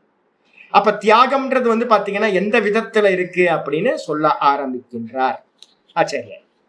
அடுத்த ஸ்லோகத்துக்கு பாத்தீங்கன்னா அவதாரிக்க ஆரம்பிக்கிறார். முக்கியமான ஸ்லோகம் வர ஆரம்பிக்கிறது. ரெஃபரன்ஸ் பாத்தீங்க அப்படின்னா நம்ம 3வது ஸ்லோகத்துல 2வது லைன் அப்படின்னு போட்டுங்க. ஒவ்வொரு பட்சத்தையும் நம்ம டிக் பண்ணிக்கிட்டே போறோம். ஆச்சாரியர் பாத்தீங்கன்னா முதல்ல பாத்தீங்கன்னா இந்த 3வது ஸ்லோகத்துல, அதாவது 4வது பட்சமா சொன்னது யஜ்ஞதான தபக்கர்ம ந தியாஜ்யம் இது சாப்பரேன்னு சொல்லப்பட்டிருக்கு. யஜ்ஞத்தையும் தானத்தையும் தபசையும் தியாகம் பண்ணக்கூடாது என்று சொல்கிறார்கள் இருக்குல்ல, அதை டிக் பண்ற. நம்ம எல்லாம் இப்ப பாத்தீங்கன்னா யாரெல்லாம் சுவாமி நான் உங்களை மாதிரி எங்க நான் தியாகம் பண்றது, எல்லாத்தையும் விட்டுட்டு ஓடி வந்துட்டீங்க, நீங்க மொத்தத்தையும் தியாகம் பண்ணிட்டீங்க, நாங்களாம் பண்ண முடியாது, அதெல்லாம் புலம்பாதீங்க. தியாகம்ன்றத பாத்தீங்கன்னா மனசுக்குள்ள நல்ல நிச்சயம் கொண்டு வந்துருங்க. இது எதை பண்ணுனா தியாகம்ன்றது பாத்தீங்கன்னா இங்க நான் பண்றதை நீங்களும் பண்ண முடியும். அதனால பாத்தீங்கன்னா ஒரு நல்ல சன்னியாசி பண்ற விஷயத்த முடிஞ்சதுன்னா உங்களாலையும் சாமர்த்தியம் இருந்தா பண்ண முடியும், நீங்க பண்ண முடியும். அதுதான் இந்த ஆரம்பிக்குது இந்த 5வது ஸ்லோகத்துல. ஆமா, தியாகம் பண்ணாதான் முன்னாடி போக முடியும், இல்லைன்னா போக முடியாது. உங்களுக்கு நடுவில் குறுக்கால பேரிகேட்டரா வச்சிருந்தோம் அப்படின்னா எப்படி முன்னாடி போக முடியும்? பேரிகேட்டர்லாம் எடுக்கிறது தான் தியாகம் மோட்ச மார்க்கத்துல. அதனால பாத்தீங்கன்னா ஆச்சரிய சொல்றாரு, கக புனக அசௌ நிச்சயம் இது அத ஆக.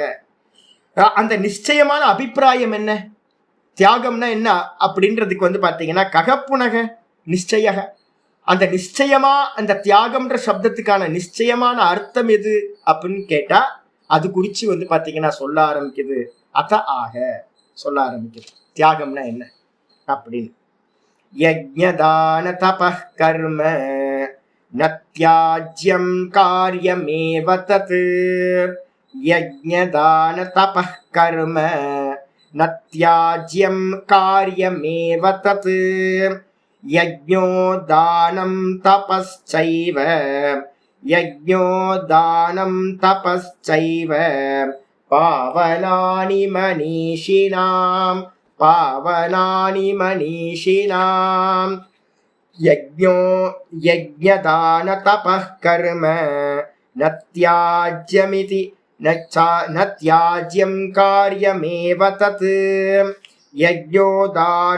யஜ்ஞோ தானம் தபஸ்சைவ பாவனானி மனீஷினாம். எனக்கு கொஞ்சம் தலைவலி, நைட்ல இருந்தே கொஞ்சம் தலைவலி, இரிட்டேட்டடா இருக்கு. நான் ஏதாவது கொஞ்சம் கொஞ்சம் அட்ஜஸ்ட் பண்ணி ஏதாவது தப்பு தப்பாக தான் சொல்லுவேன், திருத்திக்கிறேன். கொஞ்சம் தாமசம் போயிட்டு இருக்கு, நல்லா தலைவலி அதனால.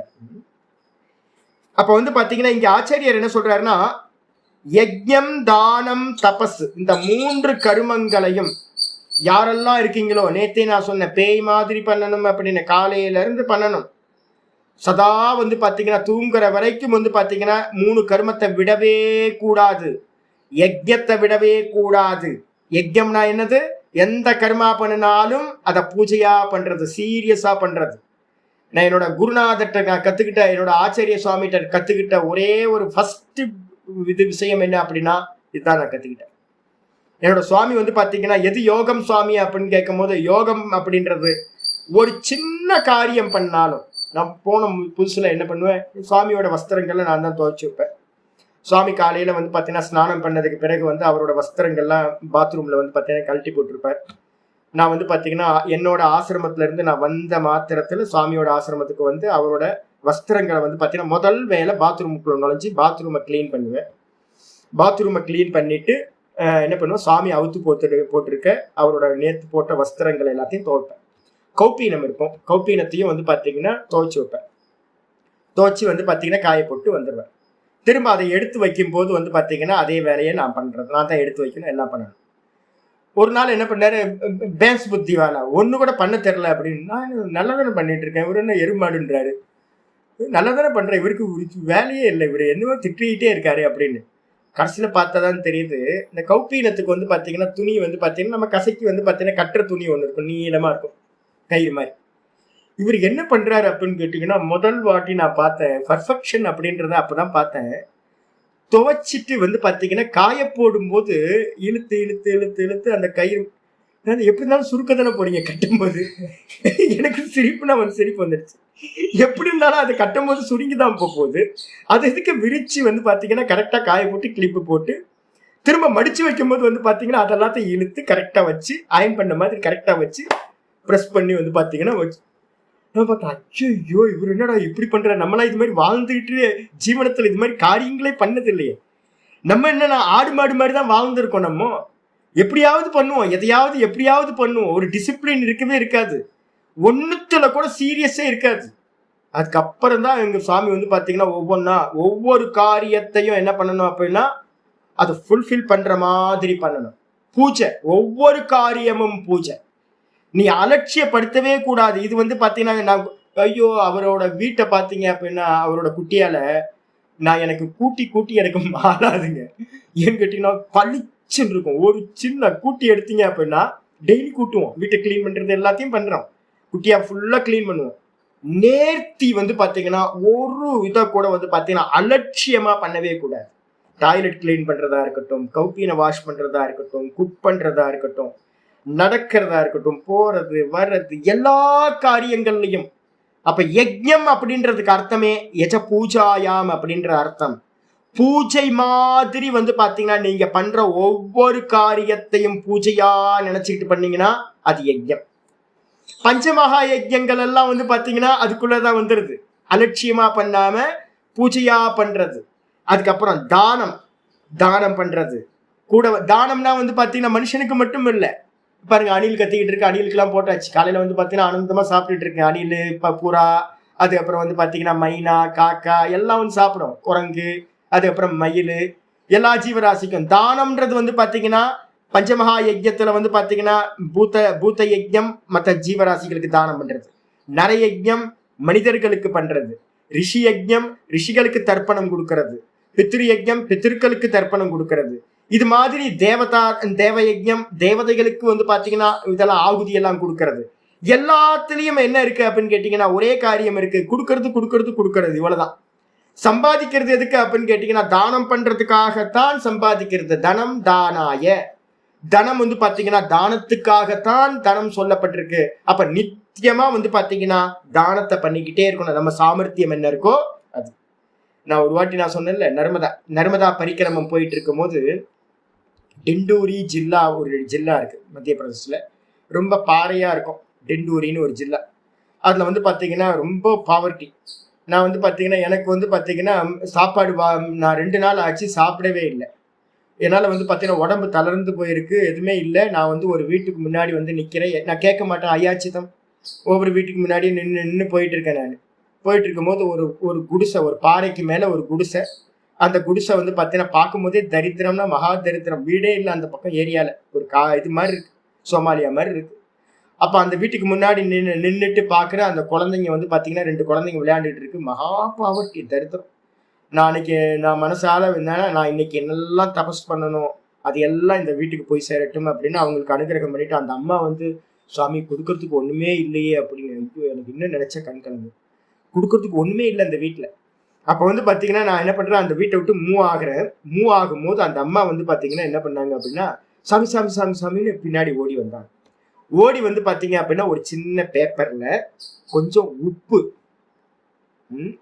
உப்பு, அதுக்கப்புறம் மிளகா, 2 மிளகா. அந்த மிளகா காஞ்சி போய் உயிரோட இருக்கு, பாதி உயிரோட இல்லை. அது மாதிரி 2 மிளகா. இந்த 2 மிளகாவையும் உப்பையும் என்கிட்ட இருந்து கொண்டு போகணும் அப்படின்னு கொடுத்தாங்க. யோசிச்சு பாரு. தானம் வந்து பாத்தீங்க அப்படின்னா வந்து பாத்தீங்கன்னா நீங்க எவ்வளவு பெருசா பண்றீங்கன்னா முக்கியம் இல்லை. அப்ப வந்து பாத்தீங்கன்னா ஒரு உப்புக்கு ஏதாவது மதிப்பு இருக்கா சுவாமினா, அது மாதிரி வந்து பாத்தீங்கன்னா ஜீவனத்துல எனக்கு ஒரு பிக்ஷா கிடைச்சிருக்காது. அப்போ வந்து பாத்தீங்கன்னா அன்னைக்கு மத்தியானத்துக்கு வந்து பாத்தீங்கன்னா நான் அது வந்து அமிர்தமா நினைச்சு வந்து பாத்தீங்க அப்படின்னா சாப்பிட்டேன். இப்ப நான் நினைச்சு பார்க்கிறேன், ஆயிடுச்சு 15 வருஷத்துக்கு மேல ஆச்சு. 15 வருஷம் ஆனாலும் என்னுடைய பூர்ண ஆசீர்வாதம் நான் பண்ற தபசெல்லாம் அவங்களுக்கு போய் சேரும் அப்படின்னு. எப்படிப்பட்ட இது பாருங்க. அப்ப இந்த இந்தியாவில வந்து பாத்தீங்கன்னா எப்படிப்பட்ட தானம்லாம் இருந்திருக்கு. அப்ப வந்து பாத்தீங்கன்னா தானத்தை விடவே கூடாது. நமக்கு எது அல்பமா தெரியுதோ அது இன்னொரு ஆளுக்கு வந்து பாத்தீங்கன்னா ரொம்ப உயர்ந்ததா இருக்கும். நமக்கு ஒரு 10 ரூபான்றது வந்து பாத்தீங்கன்னா 10 ரூபாய் நமக்கு ஈஸியா கிடைச்சிருக்கும். ஆனா இன்னொருத்தருக்கு வந்து பாத்தீங்கன்னா ஒத்த ரூபாய் கிடைக்காத ஆட்கள் இந்த உலகத்துல நிறைய இருக்காங்க. ஒரு சின்ன ஒரு இட்லி வந்து பாத்தீங்கன்னா நமக்கு 4 இட்லியை வந்து வேஸ்டா வந்து பாத்தீங்கன்னா அது கீழே போட்டிருப்போம். அந்த இட்லி கிடைக்காம வந்து பாத்தீங்கன்னா நிறைய ஜீவராசிகள் வந்து பாத்தீங்கன்னா இருக்கும். நீங்க என்ன வேஸ்ட்ன்னு நினைக்கிறீங்களோ அது வந்து இன்னொருத்தருக்கு பயன்படுறதா இருக்கும். அதனால எந்த காரியம் இருந்தாலும் அல்பமா இருந்தாலும் ஒரு கைப்பிடி அரிசியை கொண்டு போய் போடுங்க. ஒரு கைப்பிடி சர்க்கரையை வந்து பாத்தீங்கன்னா எல்லா ஜீவராசிகளுக்கும் கொடுங்க. ஒரு 4 இட்லி பண்ணீங்கன்னா கொண்டு போய் கொடுங்க. நித்தியம் தானம் இருக்கணும், நித்தியம் இருந்துகிட்டே இருக்கணும். என்னைக்காவது ஒரு நாள் கொடுக்கறது அப்படின்லாம் இருந்தீங்கன்னா நீங்க முமுட்சு இல்லை. அப்ப யஜ்யமா இருக்கட்டும், தானமா இருக்கட்டும், தபஸ்ன்றதுக்கு அர்த்தம் வந்து பாத்தீங்கன்னா ஸ்வதர்ம அனுஷ்டானம் தபசு, சுவாத்தியாயம் தபசு, இந்திரிய நிகிரகம் தபசு. இதை எல்லாத்தையும் வந்து பாத்தீங்கன்னா தியாகம் பண்ணவே கூடாது. நிஷ்டைக்கு கொண்டு போறது வந்து பாத்தீங்கன்னா இந்த 3 தான் உங்களை நிஷ்டைக்கு கொண்டு போகும். அதனால இதை விடவே கூடாது. காரியம் ஏவ தத்து. இவைகளை வந்து பாத்தீங்கன்னா கண்டிப்பா வந்து பாத்தீங்கன்னா செய்யத்தக்கவைகள். இதை தியாகம் பண்ணவே கூடாது. தியாகம் பண்ணவங்களா என்ன ஆனாங்க தெரியுங்களா? இறுகி போயிட்டாங்க. பாடம் படிச்சு புத்தி தலை பெருசாயிடும், ஹிருதயம் வந்து பாத்தீங்கன்னா சுருங்கி போயிடும். அப்ப ஹிருதயம் வந்து பாத்தீங்கன்னா பெருசானாதான் பாவ சித்தி கிடைக்கும். அகம் பிரம்மாஸ்மி, நான் தான் இந்த மொத்தமா இருக்கேன் அப்படின்னு பாவிக்கணும். அகம் பிரம்மாஸ்மின்றதுக்கு அர்த்தம் வந்து பாத்தீங்கன்னா பின்னாடி பாவனான்னு ஒண்ணு வரப்போகுது. படிச்சதுக்கு பிறகு நிஷ்டைக்கு போறதுக்கு முன்னாடி பிரம்ம பாவம் அப்படின்னு இருக்கு. நான் தான் இது எல்லா ஜீவராசிகளாகவும் இருக்கேன், எனக்கு அந்நியமா இங்க உலகத்துல ஒண்ணும் இல்லை அப்படின்னு பாவம் வரணும். அந்த பிரம்ம பாவம் பண்றதுக்கு வந்து பாத்தீங்கன்னா நீங்க ஆரம்பத்துல இருந்தே ப்ரிப்பேர் ஆகணும். அதுதான் யஜ்யதான தபஸ் அப்படின்னு சொல்லப்பட்டிருக்கு. இதுக்கப்புறம் இது கண்டிப்பா பண்ணியே ஆகணும்ட்டார். யாரு? நான் சொல்லல, கிருஷ்ணர் சொல்றார். யஜ்ஞோ தானம் தபஸ் செய்வ. இந்த யஜ்யமும் தானமும் தபசும் என்ன பண்ணும் சுவாமி அப்படின்னு கேட்டீங்கன்னா, பாவனானி மனிஷினாம், மனிதர்களை வந்து பாத்தீங்கன்னா சுத்தப்படுத்தக்கூடியவை. என்ன சுத்தப்படுத்தும் சுவாமி அப்படின்னு கேட்டீங்கன்னா, நரகசிய துவாரம் அப்படின்னு ஒரு 3 பார்த்தோமா? என்ன நரக்கத்துக்கு துவாரம் வந்து பாத்தீங்கன்னா என்ன பார்த்தோம் 16வது அத்தியாயத்துல? காமக்ரோத லோபம், காமம் குரோதம் லோபம் ஏத்தத்ரயம் தெஜேத் அப்படின்னு ஒரு விதி வாக்கியம் ஒண்ணு போட்டிருந்தார். காமத்தையும் குரோதத்தையும் லோபத்தையும் வந்து பாத்தீங்கன்னா தியாகம் செய்ய வேண்டும். ஏன் அப்படின்னா இந்த 3 வந்து பாத்தீங்க அப்படின்னா நரக்கத்தோட துவாரம், நரக்கத்தோட வாசல் அப்படின்னு சொல்லப்பட்டிருக்கு 16வது அத்தியாயத்துல கடைசியில இருக்கும். அப்ப வந்து பாத்தீங்க அப்படின்னா இந்த 3த்துக்கும் சாலிடா வந்து பாத்தீங்கன்னா சுத்தி பண்றது. இந்த மனசுல வந்து ஒருத்தருக்கு என்ன இருக்கு அப்படின்னா காமம் குரோதம் லோபம் 21, ஆமா 16 21 16 21ல இருக்கிறது. காமத்தை வந்து பாத்தீங்கன்னா போக்குறது எது அப்படின்னு கேட்டீங்கன்னா யஜ்யமா பண்றோம்ல, அது வந்து பாத்தீங்கன்னா காமத்தை நாசம் பண்ணும். காமத்தை நாசம் பண்றதுக்கு ரொம்ப முக்கியமானது வந்து பாத்தீங்கன்னா ஈஸ்வரார்ப்பணம், ஈஸ்வரார்ப்பணம், ஈஸ்வரார்ப்பணம், ஈஸ்வரார்ப்பணம். நிஷ்காமம் தானே, பேரே நிஷ்காமம் சொல்லியிருக்கோமா? அப்ப காமத்துக்கு எதிரானது இது. நிஷ்காமமா பண்ணக்கூடிய யஜ்ஞம் வந்து பாத்தீங்க அப்படின்னா நிஷ்காம பாவத்துல பண்ணா யஜ்ஞம். அந்த யஜ்ஞம் காமத்தை நாசம் பண்ணும். கூட வந்து பாத்தீங்கன்னா தானம் என்ன பண்ணும்? லோபம் இருக்கா, கஞ்சத்தனம், லோபம் நம்ம சொல்றோமே, அந்த லோபத்தை வந்து பாத்தீங்க அப்படின்னா நமக்கு நாசம் பண்ணக்கூடியது எது அப்படின்னு கேட்டீங்கன்னா இந்த தானம் வந்து பாத்தீங்கன்னா லோபத்தை நாசம் பண்ணும், பேராசையை நாசம் பண்ணிடும். அதுக்கு அடுத்து வந்து பாத்தீங்கன்னா தபஸ் என்ன பண்ணும் அப்படின்னா குரோதத்தை வந்து பாத்தீங்கன்னா நாசம் ஆக்கக்கூடியது தபஸ். இந்திரிய நிகிரகம், மனோ நிகிரகம், இதெல்லாம் வந்து பாத்தீங்கன்னா குரோதத்தை நாசம் பண்ணும். அதனால யஜ்யம் தானம் தபஸ் செய்வ, யஜ்யமும் தானமும் தபசும் மனிதர்களை வந்து பாத்தீங்கன்னா பவித்திரம் பண்ணக்கூடியது, பாவனம் பண்ணக்கூடிய சாதனங்கள் அப்படின்னு கிருஷ்ணர் சொல்லியாச்சு. அப்ப வந்து பாத்தீங்கன்னா ஸ்வீகாரம் பண்ணியே ஆகணும், இதெல்லாம் விடக்கூடாது. காரியமேவ தத்து, கண்டிப்பா பண்ணியே ஆகணும். பாஷ்யத்துக்கு வந்துருக்கு, யஜ்ஞோதானம் தப இது ஏதத்து திரிவிதம் கர்ம நத்தியாஜ்யம். யஜ்யம், தானம், தபஸ்ன்னு சொல்லக்கூடிய அந்த 3 கர்மங்களும் நத்தியாஜ்யம், தியாகம் பண்றதுக்கு உகந்தவை அல்ல. அப்ப என்ன அர்த்தம்? ந தியக்தவ்யம், விடக்கூடாது. நத்தியாஜ்யம் என்ன அர்த்தம்? விடக்கூடாதவைகள். காரியம் கரணீயம் ஏவ தத்து, கண்டிப்பா பண்ணியே ஆகணும். எனக்கு உடம்பு வலிக்கும் சாமிலாம் உட்கார்ந்தீங்கன்னா புண்ணியம் கிடைக்காது, சுத்தி ஆகாது. என்னோட சிஷ்யர் ஒருத்தர் இருக்காரு, அவர் வந்து பாத்தீங்க அப்படின்னா எதையுமே பண்ண மாட்டார், நோகாம இருப்பார். அப்ப நோகாம இருந்தீங்கன்னா என்ன ஆகும்? அந்த கரணத்துல இருக்கிற அசுத்தம் அப்படியே இருக்கும். அப்ப அந்த கரணத்துல இருக்கிற அசுத்தத்தை போக்கணும் அப்படின்னா சரீரத்தினாலேயோ மனசுனாலேயோ.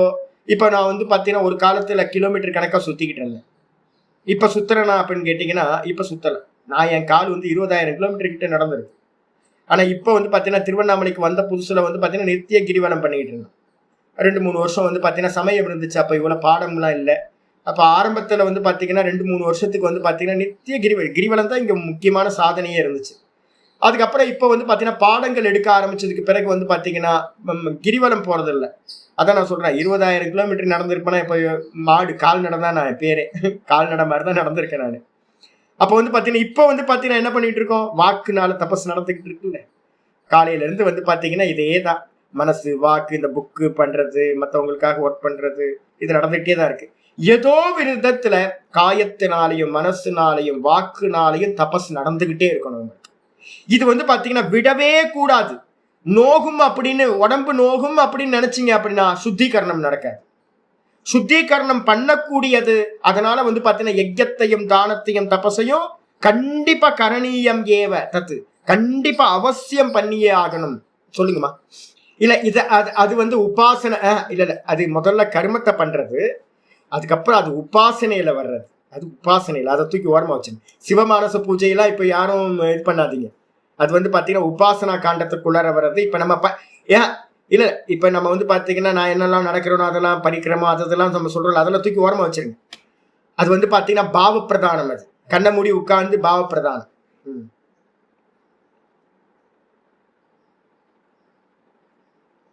அதேதான். ஆமா, அதுதான் நான் சொல்லிட்டு இருக்கேன். நடக்கிறது பிரதட்சிணம் இதெல்லாம் சொல்லப்படுது இல்லை. இதெல்லாம் வந்து பாத்தீங்கன்னா கொஞ்சம் ஹையர் ஸ்டாண்டர்ட் உபாசனைக்கான விஷயம். இப்ப சொல்லக்கூடியது வந்து பாத்தீங்கன்னா லிட்ரலா நம்ம தேகத்தினால மனசுனால பிசிக்கலா பண்றது தான் இப்ப நம்ம பேசிட்டு இருக்கோம். கண்டிப்பா இதை பண்ணணும். நிறைய பேர் என்ன பண்ணிட்டாங்க, நான் வந்து சிவமானச பூஜை பண்றேன். வெளியிலேயே பூஜை பண்ணாதவன் எப்படி சிவமானச பூஜை பண்ண முடியும்? நான் வந்து பாத்தீங்கன்னா பாவிக்கிறேன். வெளியிலேயே பிச்சைக்காரனுக்கு வந்து ஒரு தானம் கொடுக்காதவன் எப்படி அகம் பிரம்மாஸ்மி பாவிக்க முடியும்? எல்லாத்துலயும் நான் தான் இருக்கேன் அப்படின்னு. அப்ப முதல் ஸ்டெப்பே என்ன அப்படின்னு கேட்டீங்கன்னா வெளியில காரியமா நம்ம பண்ணணும். அதுக்காக தான் நான் இப்ப சொல்லிட்டு இருக்கேன். உபாசனைக்குன்றது வந்து காரியத்துல நல்ல விராட்டு உங்களுக்கு அனுகிரகம் பண்ணினாதான் ஹிரண்ய கர்ப்பர் அப்படின்னு மனசுக்குள்ளார நீங்க வந்து பாவம் பண்ண முடியும். மானசத்துல நீங்க பண்ணாதான் ஈஸ்வரன் அகம் பிரம்மாஸ்மின்னு அறியறதுக்கு ஈஸ்வரன் வந்து பாத்தீங்கன்னா ஒத்துப்பார். அப்போ முதல்ல வந்து பாத்தீங்கன்னா நான் இப்போ உங்க ஹஸ்பண்ட் இருக்காரு, உங்க ஹஸ்பண்ட் உங்களுக்கு ஒண்ணுமே பண்றதில்லை, நான் உன் மேல பிரியமா இருக்கேன்னு சொன்னா நீங்க ஒத்துப்பீங்களா? நான் மனசுக்குள்ளாரியே நான் பிரியமா இருக்கேம்மா உன் மேல அப்படின்ட்டு ஒன்றும் பண்றதில்லை, உங்களுக்கு ஒரு காரியம் பண்றதில்லை அப்படின்னா கோவம் வரும்னு உங்களுக்கு. இவருன்னா ஒண்ணுமே பண்ண மாட்டேன்றாரு, ஆனா மனசுக்குள்ள வந்து ரொம்ப லவ் பண்றேன் அப்படின்னா எப்படி லவ் பண்ணா? அது காரியமா வெளிப்படுத்துறது தானே. பிரியமா வந்து பாத்தீங்கன்னா ஒய்ஃபுக்கு என்ன பிரியம் இருக்கோ அந்த பிரியமான காரியங்களை பண்ணும்போது தான் ஹஸ்பண்ட் எவ்வளோ லவ்வோட இருக்காரு அப்படின்னு தெரியும். நான் மனசுக்குள்ள நான் பூர்வாசிரமத்தில் பார்த்துருக்கேன். அப்பாக்கள் எல்லாரும் இதே மாதிரி கேட்டகிரி. அப்பாக்கள் எல்லாமே மனசுல ரொம்ப லவ்வோட இருப்பாங்க. ஆனால் வந்து பார்த்தீங்கன்னா வெளியில எக்ஸ்போஸே பண்ண மாட்டாங்க. அம்மாக்கள் வந்து பார்த்தீங்க அப்படின்னா ரொம்ப லவ்வா வந்து பார்த்தீங்கன்னா ஒவ்வொருத்தருக்கும் சின்ன குட்டி குழந்தையிலேருந்து எல்லாத்துக்கும் பார்த்து பார்த்து பார்த்து பார்த்து பண்ணுவாங்க. அம்மாவோட லவ் நமக்கு தெரிஞ்சிடும். எப்படி வெளில தெரியும் காரியமா பண்றது. அப்ப நீங்க ஸ்தூலத்துல பண்ணினாதான் சூக்ஷ்மத்துல வந்து பாத்தீங்கன்னா உங்களுக்கு அனுகிரகம் கிடைக்கும். சூக்ஷ்மத்துல பண்ணினாதான் காரணத்துல வந்து பாத்தீங்கன்னா அனுகிரகம் கிடைக்கும். விராட்டுக்கு பண்ணணும், அதுக்கப்புறம் தான் ஹிரண்ய கர்ப்பர். விராட்டுக்கு பண்ணாம ஹிரண்ய கர்ப்பரை வந்து நீங்க டச் பண்ணவே முடியாது. மானசம் அது உள்ளுக்குள்ள சூக்ஷ்மம். அப்ப இந்த மூணும் என்னது? யஜ்யம் தானம் தபசுன்றது ஸ்தூல கர்மா. சொல்ல போறேன், இதெல்லாம் சொல்ல போறேன் நான் பிரம்மசூத்திரத்துல இருக்கிறது. அப்ப கஸ்மாத் எந்த காரணத்தினால இதை பண்ணவே கண்டிப்பா பண்ணணும் அப்படின்னு யாராவது கேள்வி கேட்டாங்கன்னா ஆச்சாரிய சொல்றாரு, யஜ்யோ தானம் தபஸ்சேவ பாவனானி.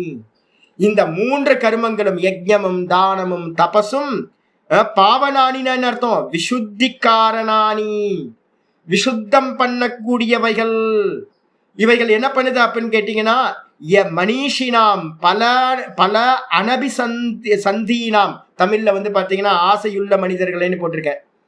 தமிழ்ல பாருங்க, ஆசையற்ற மனிதர்கள்னு மாத்திக்கிங்க. அது தமிழ்ல தப்பா நான் எழுதும் போது ஆசையுள்ளன்னு ஏதோ கவனக்குறைவுனால எழுதியிருக்கேன். ஆசையற்ற மனிதர்களை சுத்தம் செய்யக்கூடியவைகள்.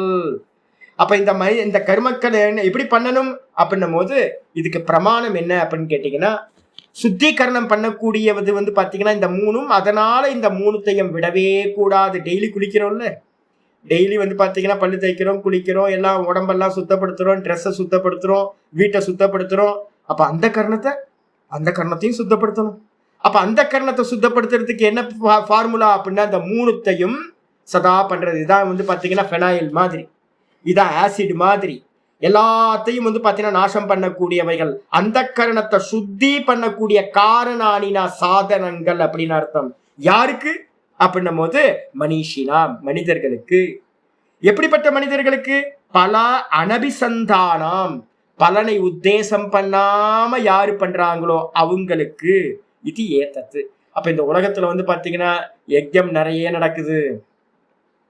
எல்லா இடத்துலயும் யஜ்யம் நடக்குது. எல்லாத்துலயும் பலன் இருக்கா? பலன் இல்லாம பண்றாங்களா? எல்லா காரியத்திலயும் பலன் ஆசைப்பட்டு தான் பண்றாங்க.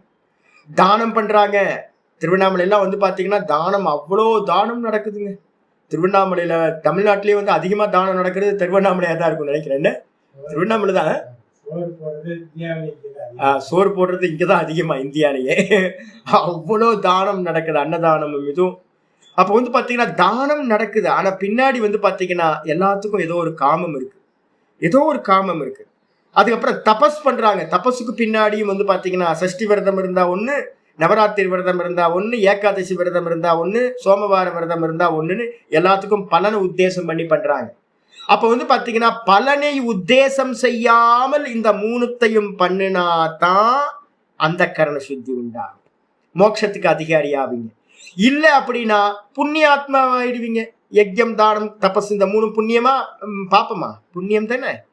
அப்ப இந்த புண்ணியம் என்ன பண்ணும்? சொர்க்கத்துக்கு கொண்டு போகும். கர்மனா பித்ருலோகா. பித்ருலோகத்துக்கு போகணுமா இல்ல மோட்சம் வேணுமா அப்படின்னு கேட்டீங்கன்னா, பித்ருலோகம் வேணா சாமி அப்படின்னு சொன்னீங்கன்னா என்ன பண்ணுங்க? காமம் இல்லாமல் இதை செய்தால் அந்த கரண சுத்தி உண்டாகும். மனசு சமநிலைக்கு போயிடும். சமநிலைக்கு போனா மட்டும்தான் நீங்க வந்து பாத்தீங்கன்னா நிஷ்டைய பிராப்தி பண்ண முடியும். இல்லைன்னா முடியவே முடியாது.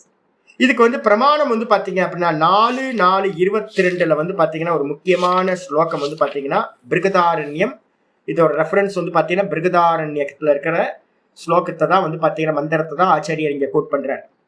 தமேதம் வேதானுவச்சனேன 4:4:22 பிருகதாரண்யம். தமேதம் வேதானுவச்சனேன பிராமணா விவிதிஷந்தி யஜ்ஞேன தானேன தபசா அநாசகேன அப்படின்னு ஒரு மந்திரம், ரொம்ப பிரசித்தமான மந்திரம். பிராமணர்கள் அப்படின்னா முமுட்சுக்கள் அப்படின்னு அர்த்தம். ஏன் சுவாமி பிராமணர்களோட முமுட்சுக்கள் ஏன் எடுக்கிறீங்க அப்படின்னா, இதுக்கும் மீனிங் வந்து பாத்தீங்கன்னா ஆச்சாரியார் வித்யாரண்ய சுவாமி வந்து பாத்தீங்கன்னா ஜீவன் முக்தி விவேகத்துல சொல்ல போறார். நானும் வந்து பாத்தீங்கன்னா உங்களுக்கு அங்க நிறைய சொல்றேன். பிராமண சப்தம் வந்து பாத்தீங்கன்னா உபனிஷதங்கள்ல எங்கெல்லாம் பிராமண சப்தம் வருதோ அதுக்கு அர்த்தம் வேற. கர்மகாண்டத்துல எங்கெல்லாம் பிராமண சப்தம் வருதோ அங்க அர்த்தம் வேற. கர்மகாண்டத்துல பிராமண சப்தம் பிராமணனை தான் குறிக்கும். அதே நேரத்துல இங்க வந்து பாத்தீங்கன்னா ஞான காண்டத்துல வந்து பாத்தீங்கன்னா பிராமணன்றவனுக்கு அர்த்தம் வந்து பாத்தீங்கன்னா முமுக்ஷு அப்படின்னு அர்த்தம். அப்ப பிராமணர்கள் வந்து பாத்தீங்கன்னா வேதத்தினுடைய வச்சனத்தை வச்சுக்கிட்டு வேதத்தை எப்படி கேட்டாங்க? குருநாதர் மூலமா கேட்டிருக்காங்க. இப்ப என்கிட்ட இருந்து நீங்க கேக்குறீங்க. அப்ப என்கிட்ட இருந்து நீங்க கேட்கிற மாதிரியே ஒவ்வொருத்தரும் அவங்கவுங்க குருநாதர் மூலமா வேதம் சொல்ற வச்சனங்கள்ல இருந்து தெரிஞ்சுக்கிறாங்க. பிராமணாகா விவிதிஷந்தி அப்படின்னா அந்த பிரம்மத்தை அறிய ஆசை கொள்கிறார்கள். எது மூலமா அப்படின்னு கேட்டீங்கன்னா யஜ்ஞேன தானேன தபசா அநாசகேன. அநாசகேன அப்படின்னு ஒரு சப்தம் இருக்கு. ஆஷா அநாஷா, ஆசையில்லாமல் செய்யக்கூடிய யஜ்ஞம், ஆசையில்லாமல் செய்யக்கூடிய தானம், ஆசையில்லாமல் செய்யக்கூடிய தபசு, இந்த மூன்றினாலும் வேதத்துல சொல்லப்பட்ட அந்த வச்சனத்தை மூலமா இந்த பிரமாணம் எங்க இருக்கு? வேதத்துல சொல்லப்பட்டிருக்கு. அதை வச்சுக்கிட்டு இதுதான் பிரம்மத்தை அறிவதற்கு சாதனம் என்று வந்து பாத்தீங்கன்னா செய்கிறார்கள் அப்படின்னு வந்து பாத்தீங்கன்னா இருக்கு. இததான் பிரமாணமா நம்ம என்ன பண்றோம்? கொண்டு வந்துடுறோம். இதுக்கப்புறம் வந்து பாத்தீங்கன்னா பிரம்மசூத்திரத்துல வந்து பாத்தீங்கன்னா ஒரு முக்கியமான இது இருக்கு. பிரம்மசூத்திரத்துல வந்து பாத்தீங்கன்னா 3-4-26 பக்கத்துல போட்டு 3-4-26 3-4-26 பிரம்மசூத்திரத்துல 3வது அத்தியாயம் 4வது பாதம் 26வது சூத்திரம். இது ரொம்ப முக்கியமானது. நான் வந்து பாத்தீங்கன்னா உங்களுக்கு இது ஜீவன் முக்தி விவேகத்துல பிடிஎஃப்லாம் உங்களுக்கு அனுப்பி வைப்பேன். நான் அதுக்கு இதெல்லாம் போட்டு வச்சிருக்கீங்க, நான் இன்னும் அனுப்பாம இருக்கேன். சர்வாபேக்ஷாதிகரணம் அப்படின்னு ஒரு அதிகரணம் இருக்கு. சர்வாபேக்ஷாதிகரணத்துல வந்து பாத்தீங்கன்னா கண்டிப்பா 2 காரியத்தை பண்ணி ஆகணும். கர்மம், உபாசனம், இந்த 2த்தையும் பண்ணி ஆகணும். இதுதான் 2 சூத்திரங்கள், 26-27 2 சூத்திரம் சொல்லுது. இதுல 26வது சூத்திரம் சொல்லுது சர்வாபேக்ஷாச்ச யஜ்ஞாதி ஸ்ருதேர் அஸ்வவத். இப்ப யஜ்ஞாதி நம்ம பார்த்தோம்ல, யஜ்யம் தானம் தபஸ்ன்னு, அதுதான் அந்த சூத்திரத்துல இருக்கிறது. பிருகதாரண்ய மந்திரத்தை பேஸ் பண்ணி கீதாச்சாரியர் சொல்லியிருக்கார். இதை பேஸ் பண்ணி வியாச சூத்திரம் எழுதியிருக்கார். அது எப்படி அப்படின்னு கேட்டீங்கன்னா ஒரு எக்ஸாம்பிள் சொல்றார். இப்ப வந்து பாத்தீங்கன்னா நிலத்தை லேண்டை வந்து பாத்தீங்கன்னா உழுவணும்னு வச்சுங்களேன். விவசாயிக்கு என்ன வேணும்? குதிரை வேணுமா இல்ல வந்து காளை மாடு வேணுமா? எருது தானே வேணும். ஏற்கலப்பை உழுவுறதுக்கு வந்து பாத்தீங்கன்னா லேண்டை உழுவுறதுக்கு நமக்கு வந்து மாடு வந்து பாத்தீங்கன்னா எருது வேணும். அந்த இடத்துல வந்து கழுதை யூஸ் பண்ண முடியாது, குதிரை யூஸ் பண்ண முடியாது.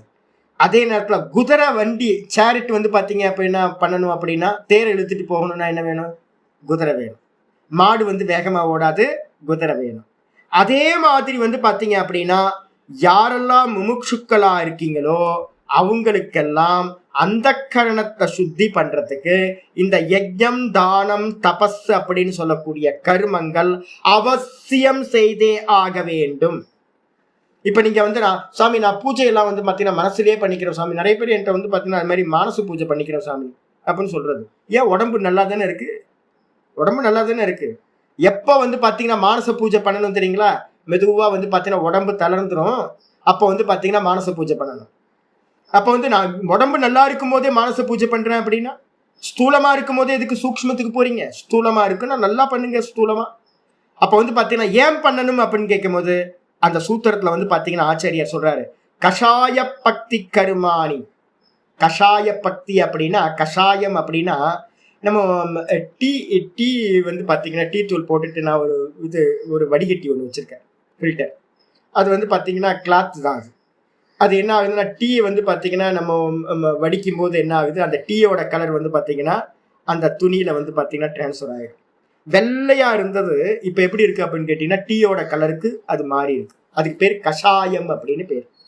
இப்ப நம்ம விவகாரத்துல இருக்கும்போது, டெய்லி விவகாரத்துல இருக்கோம்ல, விவகாரத்துல போகும்போது நமக்கு உள்ளுக்குள்ளார என்ன ஆகுதுன்னா வடிகட்டி வடிகட்டி வடிகட்டி மாதிரி நம்ம மனசு என்ன பண்ணுது, வெளியில இருக்கிற பண்ற விவகாரங்களுக்கு ஏற்ற மாதிரி கலர் ஆயிடுது.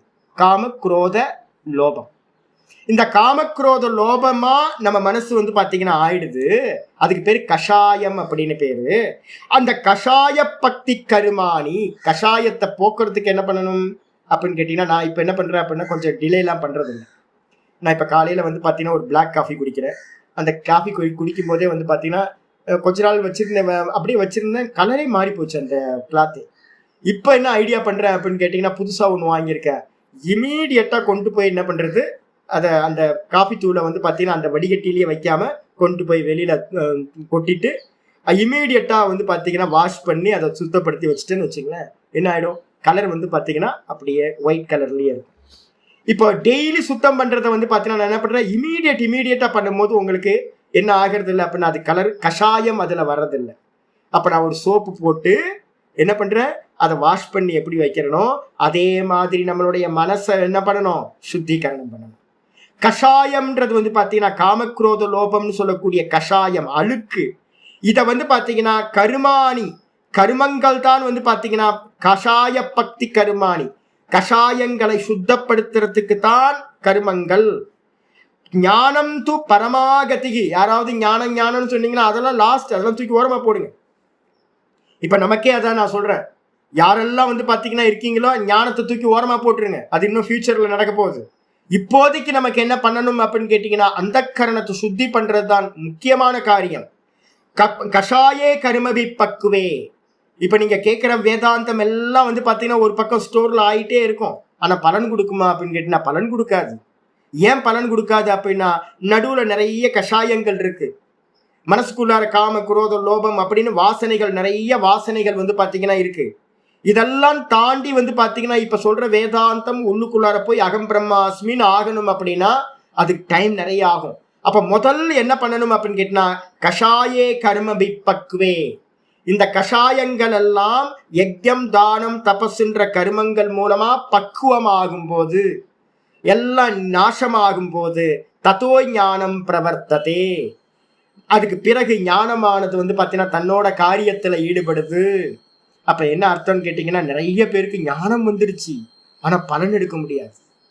ஏன் சுவாமி அப்படின்னா நடுவில் பேரிகேட்டர் மாதிரி இந்த அழுக்கு வந்து பார்த்தீங்கன்னா சித்தத்துல காமக்ரோத லோபங்கள் அப்படியே இருக்கும். அப்போ ஒரு பக்கம் ஞானம் இருந்தாலும் அது வேலை செய்யலை. ஏன் அப்படின்னா இது நடுவில் ஃபில்டர் மாதிரி இது தடுத்து நிப்பாட்டிக்கிட்டு இருக்கு. அப்ப இந்த யஜ்யதான தபஸை வந்து பார்த்தீங்கன்னா கண்டிப்பா பண்ணியே ஆகணும் அப்படின்னு சூத்திரம், பிரம்மசூத்திரம் சொல்லுது. அது மட்டும் இல்ல, ஆச்சாரியர் அதுல ஒரு கன்க்ளூஷன் வந்து ஒன்று பண்ற. ஏன்னா யாராவது வந்து பாத்தீங்கன்னா சொல்லுவாங்க என்னன்னு கேட்டீங்கன்னா, அவரு ஞானத்தை விட்டுட்டு ஞானத்தில் நானும் டீட்டெயிலா பேசுவோம். மாண்டூக்கியம் எடுக்கும் போதெல்லாம் தெரியும், ஞானத்தை 13வது சாப்டர் வந்து ஞானத்தை பத்தி தான் பேசணும். எனக்கு ஞானத்திலையும் டீப்பா போக தெரியும். வெறும் ஞானத்தை பத்தி பேசினாலும் ஃபுல் கிளாஸ் அப்படி எடுக்க முடியும். ஆனா வந்து பாத்தீங்கன்னா வெறும் ஞானத்தை எடுத்து வந்து பாத்தீங்கன்னா சாதனம் சொல்லாம போயிட்டீங்கன்னா ரொம்ப போயிடும். ஆச்சாரியர் வந்து பாத்தீங்கன்னா இந்த கீதா ஃபுல்லா சாதனங்கள் நிறைய. அதனால வந்து பாத்தீங்கன்னா ஆச்சாரியார் வியாசரோட பாஷ்யத்துக்கு, வியாசரோட சூத்திரத்துக்கு சங்கரர் பாஷ்யம் பண்ணும்போது ஒரு கன்க்ளூஷன் எழுதுறார். ஏவம் ஆசிரம கருமானி, இந்த விதமா ஆசிரம கர்மங்கள், அவங்களுக்குன்னு உள்ள ஆசிரம கர்மங்கள். இப்ப வந்து பாத்தீங்கன்னா கிரகஸ்தர்களா இருக்கிறவங்களுக்கு யஜ்யம் தானம் தபஸ்ன்றதுல வந்து பாத்தீங்கன்னா எது அப்படின்னா யஜ்யம் தானம் இந்த 2 கர்மங்களும் கிரகஸ்தர்களுக்கு பிரதானம். வானப்பிரஸ்தர்களா இருக்கிறவங்களுக்கும் என்ன மாதிரி குட்டீச்சக சன்னியாசிக்கும் எது பிரதானம்னா தபசு. அப்போ வந்து பாத்தீங்கன்னா நம்ம எல்லாரும் யஜ்யதான தபஸ் வந்து பாத்தீங்கன்னா முடிஞ்ச அளவு வந்து பாத்தீங்கன்னா பண்ணியே ஆகணும். வித்யா பலசித்தௌ ந அபேக்ஷந்தே. யாரெல்லாம் இருக்காங்களோ அவங்களுக்கு சொல்றாரு, இது வந்து பாத்தீங்கன்னா கர்மங்கள் எப்பவுமே வித்யை மோட்சத்தை கொடுக்காது. நல்லா புரிஞ்சுங்க. விசாரத்தினால்தான் வந்து பாத்தீங்க அப்படின்னா மோட்சம் உண்டாகும், ஞானம் உண்டாகும். அப்ப நம்ம உட்கார்ந்து ஞானம் பண்ணா போதுமே சுவாமி அப்படின்னு கேட்டீங்கன்னா அது ஆச்சாரியர் சொல்றார், வித்யா பலசித்தௌ ந அபேக்ஷந்தே. வித்யினால வந்து பாத்தீங்கன்னா அது வந்து பலன் கொடுக்கறதுக்கு இது உதவுமானா, இதுல வந்து விவேக சூடாமணியில வந்து சொல்லும் போது சொல்றாரு, கர்மம் எதுக்கு அப்படின்னா கர்மம் வந்து பாத்தீங்கன்னா சித்தஸ்ய சுத்தையே கர்ம நது வஸ்தூபலப்யதே. பிரம்மத்தை அறியறதுக்கு வந்து பாத்தீங்கன்னா என்ன பண்றது இல்ல, இந்த கர்மங்கள் உதவுறது இல்ல. விசாரத்தினால்தான் நான் பிரம்மம் அப்படின்ற விசாரத்தினாலதான் ஒருத்தருக்கு மோட்சம் கிடைக்கும், ஞானம் கிடைக்கும். ஆனா வந்து பாத்தீங்கன்னா கர்மம் வந்து பாத்தீங்கன்னா மோட்சத்தை கொடுக்காது. அப்ப இப்ப நம்ம சொல்றோமே அப்படின்னு கேட்டீங்கன்னா என்ன பண்ணுது அப்படின்னா தெளிவா சொல்றார் ஆச்சாரியார், கர்மங்கள் வந்து பாத்தீங்கன்னா வித்யா பலசித்தவ்ன அபேக்ஷந்தே. வித்யான்ற ஞானம் சுதந்திரமா மோட்சத்தை கொடுக்கும். அதுக்கு வந்து பாத்தீங்கன்னா கர்மங்கள் தேவையே இல்லை. ஆனா வந்து பாத்தீங்கன்னா உற்பத்த உச்ச அபேக்ஷியந்த இது, ஞானம் உற்பத்தி ஆகிறதுக்கு வந்து பாத்தீங்கன்னா கர்மங்கள் அவசியம். ஞானம் உற்பத்தி ஆகிறதுக்கு கர்ம உபாசனைகள் தேவை. ஞானம் உற்பத்தி ஆயிடுச்சு அப்படின்னா ஞானமே சுதந்திரமா மோட்சத்தை கொடுக்கும். இதுலதான் எல்லாத்துக்கும் வந்து பாத்தீங்கன்னா ப்ராப்ளம் இருக்கு. உள்ள வரவங்கள் எல்லாம் என்ன பண்றாங்கன்னு கேட்டீங்கன்னா, ரமணாசிரமத்திலயா இருக்கட்டும், எங்கெங்கெல்லாம் வந்து பாத்தீங்கன்னா ஆத்ம ஞானத்துக்கான காரியங்கள் நடக்குதோ அங்க எல்லாம் ஒரே ஒரு எரர் நடக்குது. என்ன பண்றாங்க அப்படின்னு கேட்டீங்கன்னா, ரமணாசிரமத்துல எல்லாம் கண்ண மூடி உட்காடுறாங்க, பாதி பேர் தூங்கி போயிடுவாங்க, பாதி பேருக்கு சித்த விக்ஷேபம் ஆயிடும். அதுல நல்ல அதிகாரிகளா கொஞ்சம் பேர் தான் சத்துவ குணத்தோட சாஸ்திரம் படிச்சு முறையா தெரிஞ்சவங்க ரொம்ப கம்மியா இருப்பாங்க. அப்ப மீதி இருக்கிறவங்க எல்லாம் வந்து பாத்தீங்கன்னா ஆல்மோஸ்ட் 80% பீப்புள் காலி. அதே மாதிரி சாஸ்திரங்கள் எங்கெல்லாம் வேதாந்தம் படிக்கிறாங்களோ அங்கேயும் வந்து பாத்தீங்கன்னா வெறும் ஞானம் ஞானம் ஞானம் ஞானம்னு மண்ணாங்கட்டின்னு எடுத்துக்கிட்டு போறது. பண்ண வேண்டிய கர்மத்தை வந்து பாத்தீங்கன்னா பண்ணாம விட்டுடுறாங்க. அதனால என்ன ஆயிடும்னு கேட்டீங்கன்னா, ஞானம் வந்து பாத்தீங்கன்னா என்னதான் சாஸ்திரம் படிச்சாலும் அந்த ஆத்ம ஞானம் வந்து பாத்தீங்கன்னா உண்டாகவே உண்டாகாது. அப்ப என்ன பண்ணுது அப்படின்னு கேட்டீங்கன்னா, இந்த கர்மங்கள் எல்லாம் சுத்தீகரணம் பண்றது மூலமா ஞானத்தை உண்டு பண்ணுது. ஞானம் என்ன பண்ணுது அப்படின்னு கேட்டீங்கன்னா சுதந்திரமா மோட்சத்தை கொடுக்கிறது. அப்போ மோட்சத்துக்கு சாதனம் எது அப்படின்னா ஞானம்.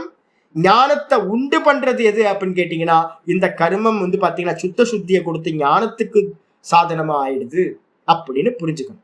26வது சூத்திரம் வந்து பாத்தீங்கன்னா அது சொன்னதுக்கு பிறகு யஜ்ஞதான தபஸ்ன்றது கண்டிப்பா பண்ணணும் அப்படின்னு சூத்திரம் சொல்லிடுச்சு.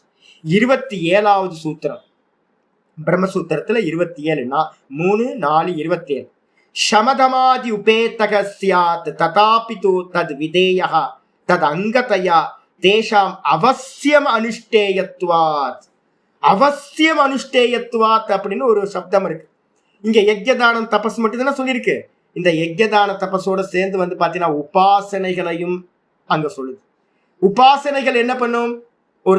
ஒரு கிரகஸ்தரா ஒரு முமுக்ஷுவா இருக்கீங்கன்னு வச்சுங்க, என்ன பண்ணணும்? காலையில எந்திரிச்சோன்னே பாராயணம் பண்ணக்கூடாது.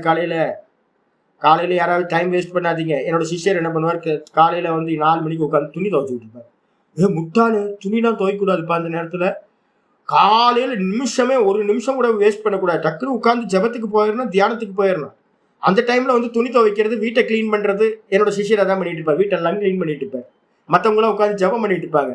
இவர் வந்து பார்த்தீங்கன்னா தன்னோட தினசரியா இதை வந்து 12 மணி 1 மணிக்கெல்லாம் பண்ண ஆகாதா? காலங்கத்தால போயிட்டு வந்து பாத்தீங்கன்னா 4 மணிக்கு எந்திரிச்சு வந்து எவனாவது துணி துவைக்கிறது, வீட்டை கிளீன் பண்றது, பூச்செடிக்கு தண்ணி ஊத்துறது, இதெல்லாம் பண்ணுவானா? வாக்கிங் போறது, காலையிலேயே வாக்கிங் போறது. அப்ப வாக்கிங் போறதெல்லாம் எப்ப பண்றது? அதுக்கப்புறம் பண்ணுங்க. ஃபர்ஸ்ட் வந்து பாத்தீங்கன்னா 6 மணிக்குள்ளார வந்து பாத்தீங்கன்னா அனுஷ்டானம் தான் பிரதானம். அதுக்கப்புறம் 6 மணிக்கு மேல வந்து பாத்தீங்கன்னா யஜ்யம் தானம் தபச பண்ண ஆரம்பிச்சாரு. அப்ப வந்து பாத்தீங்கன்னா முக்கியமானது வந்து பாத்தீங்கன்னா உபாசனான்றது ஒரு முக்கியம். உபாசனை என்ன பண்ணும்? சமதமாதிகளை உண்டு பண்ணும். சமம் தமம் உபரதி திதிக்ஷா ஸ்ரத்தா சமாதானம். இதுக்கு வந்து பாத்தீங்கன்னா சொல்றார் ஆச்சாரியார், சமதமாதி உபேதகஸ்யாத். ஒரு முமுக்ஷுவா இருக்கிறவன் என்ன பண்ணணும்? சமதமாதிகளோடு கூடி இருக்கணும். அப்ப முதல் காரியம் வந்து யஜ்ஞதான தபஸ் நம்ம பண்றோம் வெளியில ஸ்தூலமா. இது எல்லாம் அந்த கரணத்தை சுத்தி பண்ணும், நம்மள்ட்ட இருக்கக்கூடிய பாப்பங்களை நாசம் பண்ணும். அதுக்கப்புறம் வந்து பாத்தீங்கன்னா உட்கார்ந்து பண்ணக்கூடிய ஜபதபங்கள் எல்லாம் இருக்கே, அனுஷ்டானங்கள் எல்லாம், இது எல்லாம் என்ன பண்ணும் அப்படின்னு கேட்டீங்கன்னா சமத்தையும் தமத்தையும் உபரதி திதிக்ஷா ஸ்ரத்தா சமாதானம் இவைகளை கூட்டி வைக்கும். இதோடு சேர்ந்தவனாக இருக்க வேண்டும். ததாபி தது விதேயா தது அங்கத்தையா. அதனால தபசும் வந்து பாத்தீங்கன்னா உபாசனைகளும் விதிக்கப்படுகின்றன. எதுக்காக அப்படின்னா பிரம்ம வித்யாக்கு அங்கமா. பிரம்ம வித்யாக்கு அங்கம். அப்ப வந்து பாத்தீங்கன்னா உபாசனைகள் வந்து பாத்தீங்கன்னா அந்தரங்கம் அப்படின்னு எடுக்கணும். இந்த யஜ்ஞதான தபஸ்ன்னு சொல்லக்கூடிய கருமங்கள் வந்து பாத்தீங்கன்னா பகிரங்கம் அப்படின்னு எடுக்கணும். அப்ப ஞானத்துக்கு பகிரங்க சாதனம் யஜ்ஞதான தபஸ்ன்னு சொல்லக்கூடியவை. அந்தரங்கம்னு சொல்லக்கூடியது உபாசனைகள். நேரடியான சாதனம் எது அப்படின்னா ஞானத்துக்கு நேரடி சாதனம் தான் ஸ்ரவணம் மனனம் நிதித்தியாசனம். அப்ப வந்து பாத்தீங்கன்னா இப்ப நீங்க கிரகஸ்தர்களா வானப்பிரஸ்தா இருக்கிறவங்க என்ன பண்ணுங்க, காலையில 6 மணிக்குள்ளார உங்களுடைய அனுஷ்டானத்தை முடிச்சிருங்க. சந்தி காலத்துல எல்லாம் முடிச்சளவு சந்தி காலத்துல உபாசனையை வச்சுங்க. மீதி இருக்கிற நேரங்கள் எல்லாம் வந்து பாத்தீங்கன்னா என்ன பண்ணுங்க, யஜ்ஞதானம் தபஸை வந்து பாத்தீங்கன்னா போற வர வழியில பண்ணிக்கிட்டே போயிட்டு இருக்கிறது. அதுக்கப்புறம் வந்து பாத்தீங்கன்னா சுவாத்தியாயத்தை விடாம ஞானத்துக்கான அபியாசத்தையும் பண்ணிக்கிட்டே இருக்கிறது. இந்த 3த்தையும் எப்படி பண்ணணும் அப்படின்னா யஜ்ஞம் பண்ணாலும் தபஸ் பண்ணாலும் நிஷ்காமியமா பண்ணணும். இது உபாசனைகள் பண்ணாலும் நிஷ்காமியமா பண்ணணும். அப்படி பண்ணிக்கிட்டே நீங்க வந்து பாத்தீங்கன்னா இந்த ஞான அபியாசத்தை பண்ணீங்கன்னா ரொம்ப ஈஸியா வந்து பாத்தீங்கன்னா ஞானத்தை அடைய முடியும். இதான் இது. அதனால வந்து பாத்தீங்கன்னா அங்கம் பிரம்ம ஞானத்துக்கு வந்து பாத்தீங்கன்னா அங்கமாக கர்மங்களும் உபாசனைகளும் சொல்லப்பட்டிருக்கு. அதனால தேஷாம் அவசியம் அனுஷ்டேயத்துவாத் இதான் வராது. இங்க ஆச்சாரியர் என்ன பண்ணாரு, காரியமேவ தத்துன்னு சொல்றாருல்ல. காரியமேவ தத்துன்னு என்ன அர்த்தம்? கிருஷ்ணர் சொல்றது அவசியம் பண்ணியே ஆகணும். இது வந்து பாத்தீங்கன்னா பிரம்மசூத்திரத்துல வியாசர் சொல்றார், தேஷாம் அவசியம் அனுஷ்டேயத்வாத், கண்டிப்பா இவைகளை வந்து பாத்தீங்கன்னா அனுஷ்டானம் பண்ணியே ஆகணும் அப்படின்னு சொல்லியாச்சு. சொன்னதுக்கு பிறகு வந்து 6வது ஸ்லோகம். டைம் ஆயிடுச்சு, நாளைக்கு நம்ம பார்த்துக்கலாம். அப்ப வந்து பாத்தீங்க அப்படின்னா உங்களை இப்ப நான் என்ன பண்ணணும் சுவாமி அப்படின்னு யாராவது கேட்டாங்க அப்படின்னா, தூரம் மலை ஏறணும். நம்மளாம் எறும்பு மாதிரி மலை ஏறணும்னா எப்படி, ஐயோ உத்து பார்த்துக்கிட்டே இருந்தீங்கன்னா எப்பவுமே எட்டவே எட்டாது. அப்ப ப்ராசஸ்க்குள்ளார இறங்கிடணும். அப்ப வந்து பாத்தீங்கன்னா 18வது சாப்டரோட தாத்பரியம் வந்து பாத்தீங்கன்னா இதெல்லாம் 3வது 4வது 5வது சாப்டர்ல சொன்னதுதான் இப்ப திரும்பவும் சொல்ல போகுது. அதனால என்ன பண்ணுங்க அப்படின்னு கேட்டீங்கன்னா, உபாசனைகளை வந்து பாத்தீங்கன்னா அவசியம் பண்ணி ஆகணும். காலையில எந்திரிச்சோன்னு அதையும் எப்படி, எல்லாம் நிஷ்காமியமா ஜபத்தை பண்ணுங்க, பிராணாயாமத்தை பண்ணுங்க. இதெல்லாம் வந்து பாத்தீங்கன்னா நான் பின்னாடி வந்து ஜீவன் முக்தி விவேகத்துல சொல்ல போறோம்.